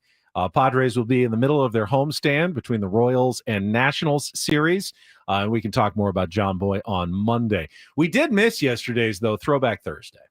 And Paulie, I don't want him to miss out on an opportunity to play one of our – he thinks it's actually like a real signature It is. moment. I got two clips for you. They're both great. They both make me laugh for different reasons. I think the second clip, though, is just like one of the most perfect clips of our show. It's all encompassing. And the best part is it didn't even happen on the air. No, it happened on the member stream. I think now's a good time to join the member stream, because if you do join, we do a member stream once a month, and it's wheels off. It's wheels off in there, and pretty much anything goes. The next one will be live from Philly, so that's going to be a good one. Yep. In our hotel room, probably, well, at least drunk on cheesesteaks at least, but probably drunk on booze, I would imagine. Having a great time. Who knows what we can get Ben to do in Philly? Who knows? I mean, sky's the limit. East Coast Ben is just a different East Coast person. Ben is he'll have a Zin in, be smoking a cigarette. Like you never know what's going to happen. And then I'll tell on the one after that literally the most mortifying story of my life that happened this week. Oh, and it's there's not a tease. it's not for air. I Now, can't tell it we on the did air. the off the air show, which is different from the member stream. Yep. So many different shows nowadays. You got pretty vulnerable talking about how you got scammed. Yes. This is way That worse. was pretty mortifying. This is way This worse. is There's way nothing worse? Way worse. Oh, Okay. there's a Way, tease. way worse. Good time to join, guys. Is all I'm telling you. So set this one up. This was from a member stream, one of our earlier ones from 2 years ago. Yes. Paulie, and Yeah, this is one of the first. yeah, so we were still kind of figuring it out. Still let's figuring it just say. out. Hey, funny thing is, 2 years later, we're still figuring it out. True. Technically, at least, working with a couple of feeble olds like I am. Correct. Every single month, it's Paulie, my speaker's not working. Paulie, my mic's not working. Hey, can you guys hear me? It's the What's worst. going on? So sorry. And man. Go to the settings. Paulie goes, go to the settings. He speaks, he enunciates very clear because he thinks we can't hear right, either. like we're old. When he And says, go to the settings. I have to call him on the cell every time. Yeah, because I'm And like, it's well, lots yeah, of I can stuff. hear you. He's like, oh, I hear you now. I'm like, because I'm talking to you on the phone. Well, this is perfect because I can't figure it out. Ben just wants to plow through with some Philip Rivers story. And this is your mic was still on the stream. Yeah, nobody. You just couldn't hear anything. Correct. So we hear you me complaining the whole time. Actually, I had a Audio. colleague. AirPods.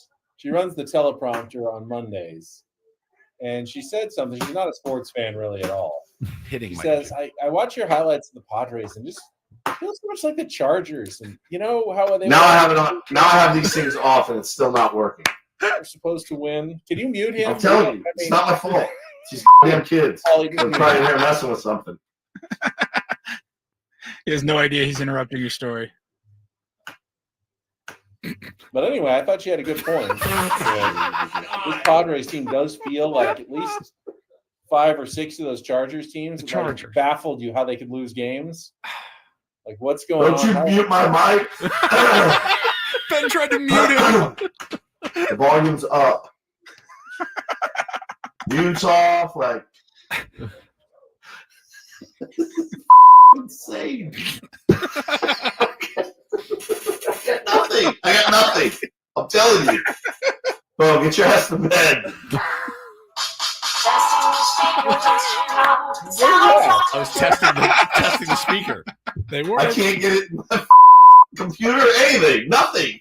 I'm not doing a 2-hour Bro, monologue. I'm serious. Like, I can't even get the speaker. I worked too long of a day to do that. All right. Oh, man. Beef wants me to continue my story. What was just For the the story about the fourth Chargers? time. It was just the fact that she's not even a sports fan, and she kind of made a point that I thought was actually pretty valid. That these feel like losses the Chargers would have had. You gotta invent creative ways to lose. Was it Not bad analogy? Can enough- you hear us now? Yes. Like, Yeah. not So bad that's enough to me just lose getting and get frustrated. beat. You have to come up with creative, weird ways to lose, and that's what this season feels like. Ben was starting to tell that story, and Woods was just going ballistic. Did I interrupt your Chargers stories? Yeah, a little bit. It's an analogy. It wasn't a Charger story. It was an analogy sounded a lot that was like a actually we're Charger talking about the story. Padres. Remember 2023, how bad it was? Like how many different ways they found to lose? Yeah, it was man. driving us crazy. Crazy. Crazy. It's insane. One of And the only worst team years that ever ever. drove me crazy like that was, the Chargers. Yeah, for sure. They'd fumble an extra Of point or course. something. And they're like, what is happening? Special teams explode. I moved here in 2010 and I only got to see a few years of it, but I learned very quickly what charging was. And I was like, this is like nothing I've ever seen. There's losing, and then there's charging. This Padres season has had some frustrations to be Sure, sure, but nothing like that. Nothing like 2023 when they were like, you are inventing ways to lose the games that you should be winning every other night. I mean, that's probably the start of my mental health journey. Honestly, it was 2023. I'm not joking. Yeah. And it's in good part because of covering that. 2021, maybe even go further Yeah, back. potentially. So yeah, that was a fun clip from our member stream a couple of years ago. You can sign up on our YouTube page if you'd like more of that. We also had another clip from this week, 1 year earlier. So let's see, June of 2022. How old would Taylor be then? Was November? He was like November 1.5 21, too. So just a year and a half. And you guys had a very sad moment that week in your home. You lost one of your dogs, Layla. Yeah, awful. And you told this story on the air the next morning. Obviously, you'll get over it, but it was just a really sad. It's just been a sad kind of scene around my house. And of course, Taylor, it's like my 18-month-old is running around the house going, Layla, Layla, Layla, Layla, Layla, Layla, Layla, Layla. I'm like, oh my God, oh my God, oh my God. Please shut up, please shut up, please shut up. It's so true. He's never said it before in his life. Never. Layla, Layla, Layla, Layla, Layla, Layla, Layla, Layla, Layla, Layla, Layla, Layla, Layla. When this dude, he's like Rain Man. When he gets on a word, it's over. He discovered baby shark. Shark, shark, shark, shark, shark, shark, shark, shark. Then a shark, shark, shark, shark. It's crazy. Five. I put it on the TV. Baby, baby, baby, baby, baby, baby, baby, baby, baby, baby. I got to get audio for you guys. You'll lose your mind. It's the funniest thing ever. My mind right now. It's like he literally is like Rain Man. He really is. I got to go to Target. I got to get my underwear at Target. I've got to go to Target. Target. I got to go to Target. Target. So like every time he says her name, I'm like, she's not here, buddy. She's not here. She's not. Layla, Layla, Layla, Layla, Layla, Layla, Layla, Layla. It's unbelievable. So yeah, in my house is basically that's it, man. Shark, shark, shark, shark. Pointing at the TV. Shark, shark, shark, shark, shark, shark, shark, shark, shark. Crazy. He never stops. Now he's But he's graduated. picking up word after word after word. It's so funny. I go, here, Taylor. He goes, thank you. And it's just the cutest, sweetest thing. Such a sweet boy. Yeah, never a dull moment. Every day my cheese sucks. Every day my cheese sucks is his latest. Kids And together. now he doesn't get that cheese anymore, and he's been super happy. Wrapping up his very first camp today, farm camp, and has had the time of his life. He told me last night, he goes, Dad, I brought home some dead beetles. And I go, what? He goes, yeah, they're in my backpack. And he just started laughing. He filled his backpack with dead beetles that he found. Yes. It's crazy, man. Crazy. We are going to take our last time out. Paulie's got his Reindl Report, and you don't know this, but it's going to come with, I think, what you guys will appreciate, a major Ben personal announcement. I was hoping for this. I was hoping for it. I didn't want to bring it up, and I didn't even have to. But we will get to that coming up next with Ben and Woods on San Diego's #1 sports station, 97.3 The Fan. Fine. Gambling problem? Call 1-800-GAMBLER. GEGE 000-466. For a full list of games and rules, play at 7 Mile Casino. Visit 7milecasino.com. I think brunch at 7 Mile Casino also deserves a major announcement. You can only enjoy brunch at Sammy's at 7 Mile on Saturdays and Sundays. So tomorrow, Sunday, head on down to Chula Vista. Go between 9 and 3. Enjoy the fantastic brunch menu at Sammy's. And then you know what to do, Woods. You head down to the California-style blackjack or Texas Hold'em tables. Exactly right, Benny. Great place to go. Great place to go. You got a homestand this weekend. Great pregame, great postgame. Hey, let's say you couldn't get in and you just want to go watch the game and play some cards. You can. Go to 7 Mile Casino, California-style blackjack, Texas Hold'em, Pai Gow, and Baccarat, a place for card players, a place that will take your high-limit action as well. Beautiful weather out. Enjoy the patio right on San Diego Bay. Views of Coronado, the Silver Strand. It is absolutely gorgeous and no big drive required. Simply hop on the 5, get off west side of the 5 freeway, Bay Boulevard in Chula Vista. It's 7 Mile Casino, just 7 minutes from downtown.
Hey players, things are about to get real here in San Diego.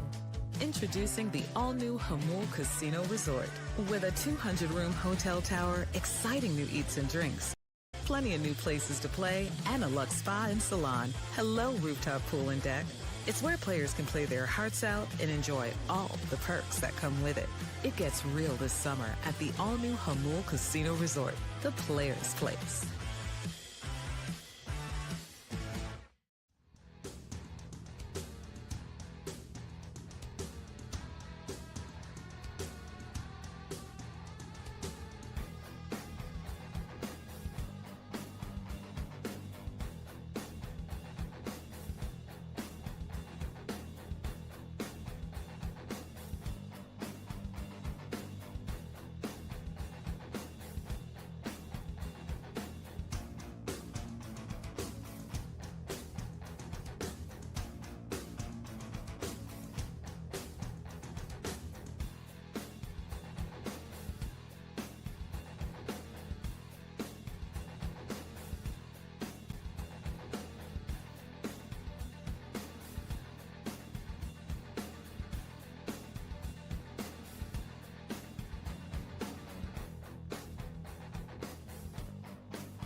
This hour on Ben Woods is brought to you by Staples.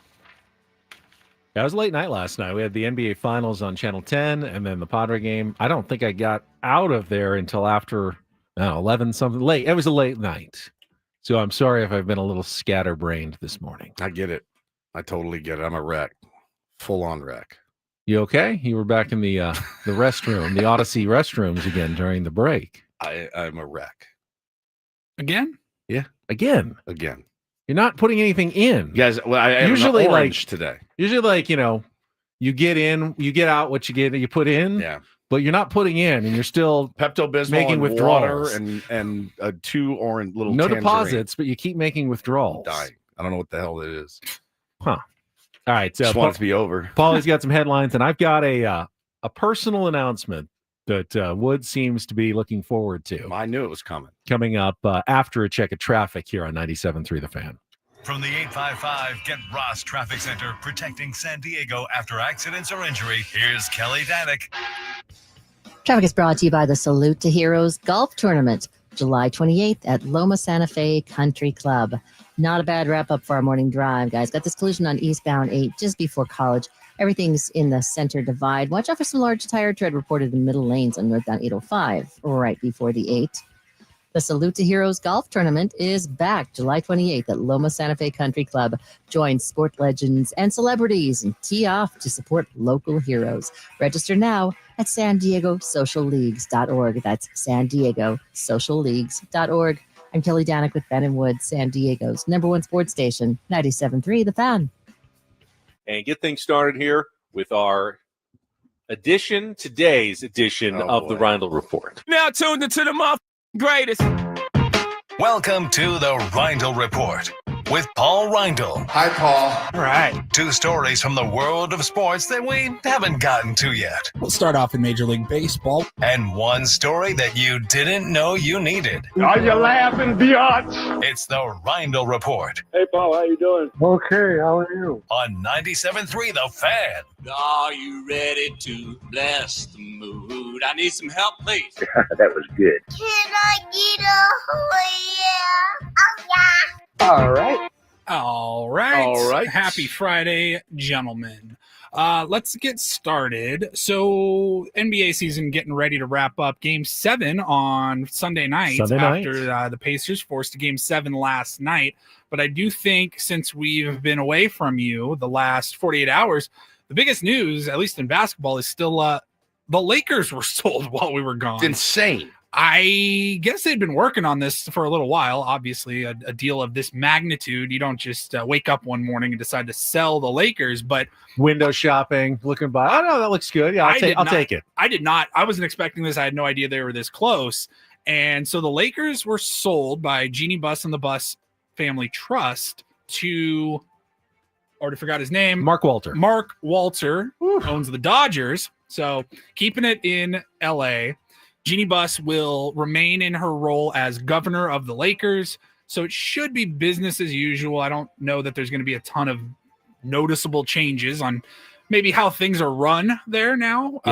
Probably going to be a lot more Dodgers-like at crypto.com arena. No, it's probably overall it's a good thing. The Lakers have always been kind of a family-run business. You saw that in the series on HBO Winning Time. It really was a small operation, just a handful of employees in an office running, arguably like one of the premier sports franchises in the world. This will bring the whole power of, Mark Walter, Guggenheim, and everything to the Lakers. So it's probably a good thing for the Lakers organization. Both franchises, the rich get richer. Yeah.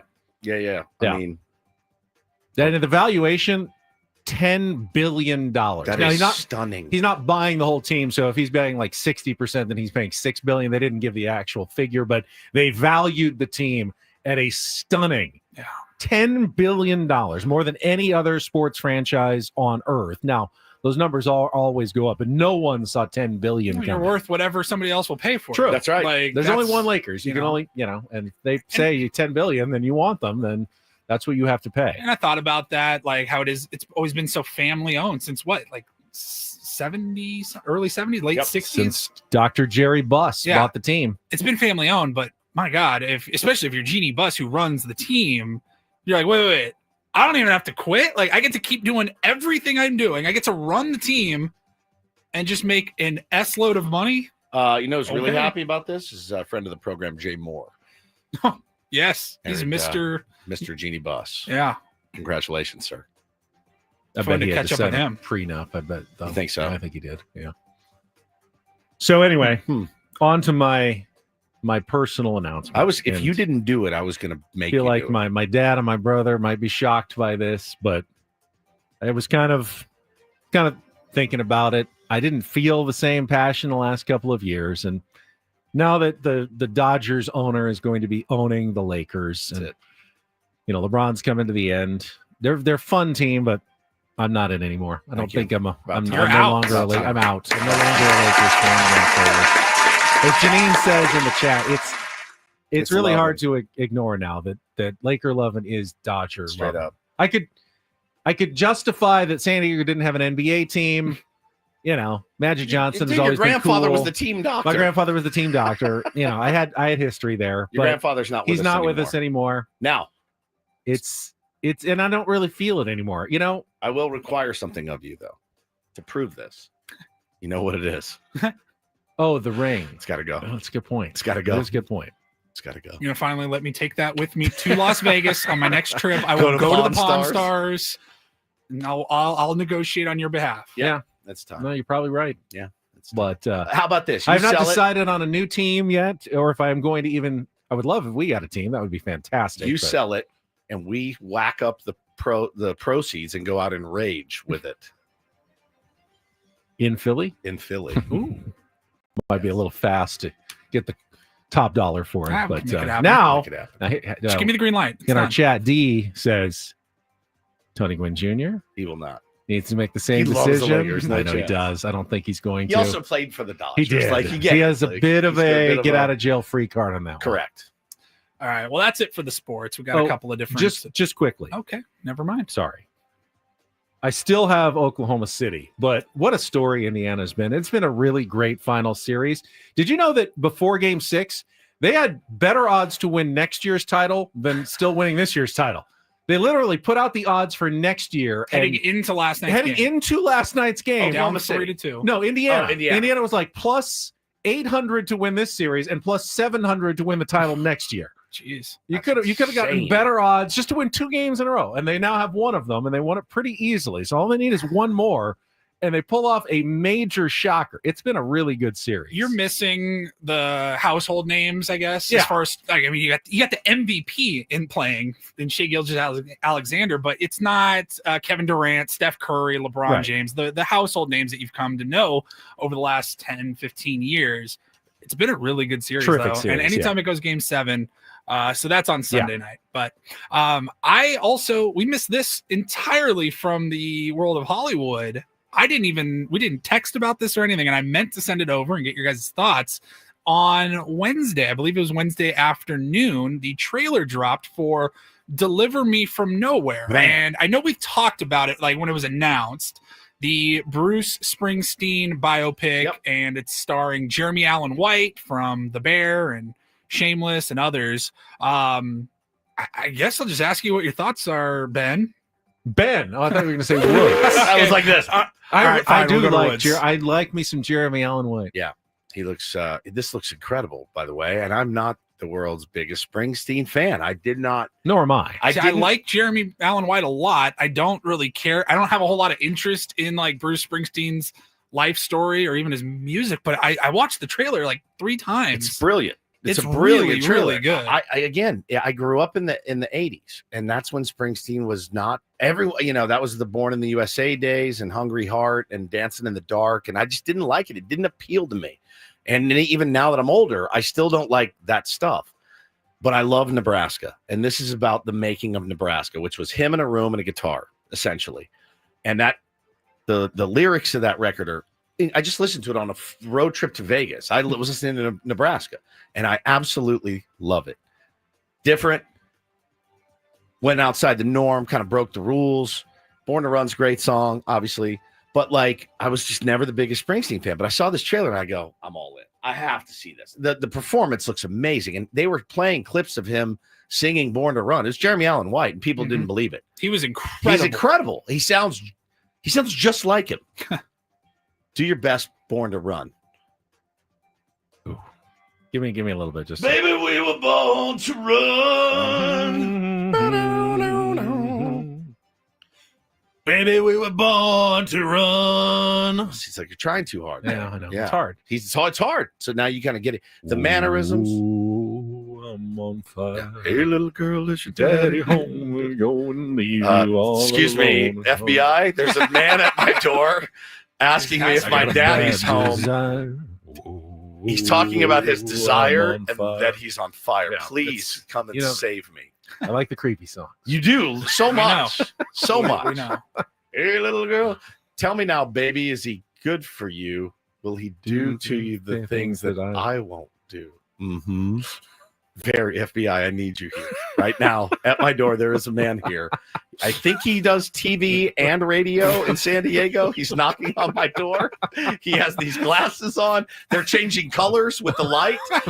Could you please, FBI, come and rescue me from this creepy bit. He is wearing a mask with a hole in it. Oh, my God. Please come save me. Oh, man. The It movie, looks it's so good. Directed by Scott Cooper, who I did not. He did Crazy recognize. Heart. Yeah, and then when I saw it, from the people that brought you Crazy Heart, it's a with no-brainer. Jeff Bridges, I was like, well, I love that movie. You still haven't seen that, have you? I have not. It's elite. It's an elite film. You got to see that as well. But I'm not in here like, because I'll tell you, every sports writer in America will be there. Bob Nightingale, all those guys, they'll be ready to roll. David O'Brien, they're ready to go for the Springsteen biopic. It looks really, really good. Paulie, thank you very much. Thank you, Paulie. That brings us to the conclusion of the week for us. Padres and Royals tonight. Michael Lorenzen, right-hander, 2-5 or 4-7, 4.91 ERA. Nick Pivetta, with the bullpen status and a nice deep effort would be appreciated by Nick Pivetta tonight. We'll see if the Padres can take the series opener as they return to Petco Park. 6:40 first pitch. Oh my God, I'm so tired of these 7:10 starts. 6:40 feels like a blessing at this point. It feels like noon. It's an Apple TV game though. Once again, and tomorrow's Fox again. So another couple of days off from your normal TV crew, but you will have it here on 97.3 The Fan. Sammy's got your Eco Water SoCal pregame show starting at 5:40 tonight from the Western Metal Supply Company. All right. If I'll be at Petco Park tomorrow night, you see us. I'll be there tonight. All right. You'll be the guy running to the bathroom. More than repeatedly likely. Yeah, more than at likely. Petco Park. Correct. All right. Braden's coming up next. Thank you for joining us, Tier 1s, this week. We will talk to you Monday morning at 6 a.m. for executive producer Paul Reindl and Stephen Woods. I'm Ben Higgins. Have a great rest of your Friday from all of us here at 97.3 The Fan. So long.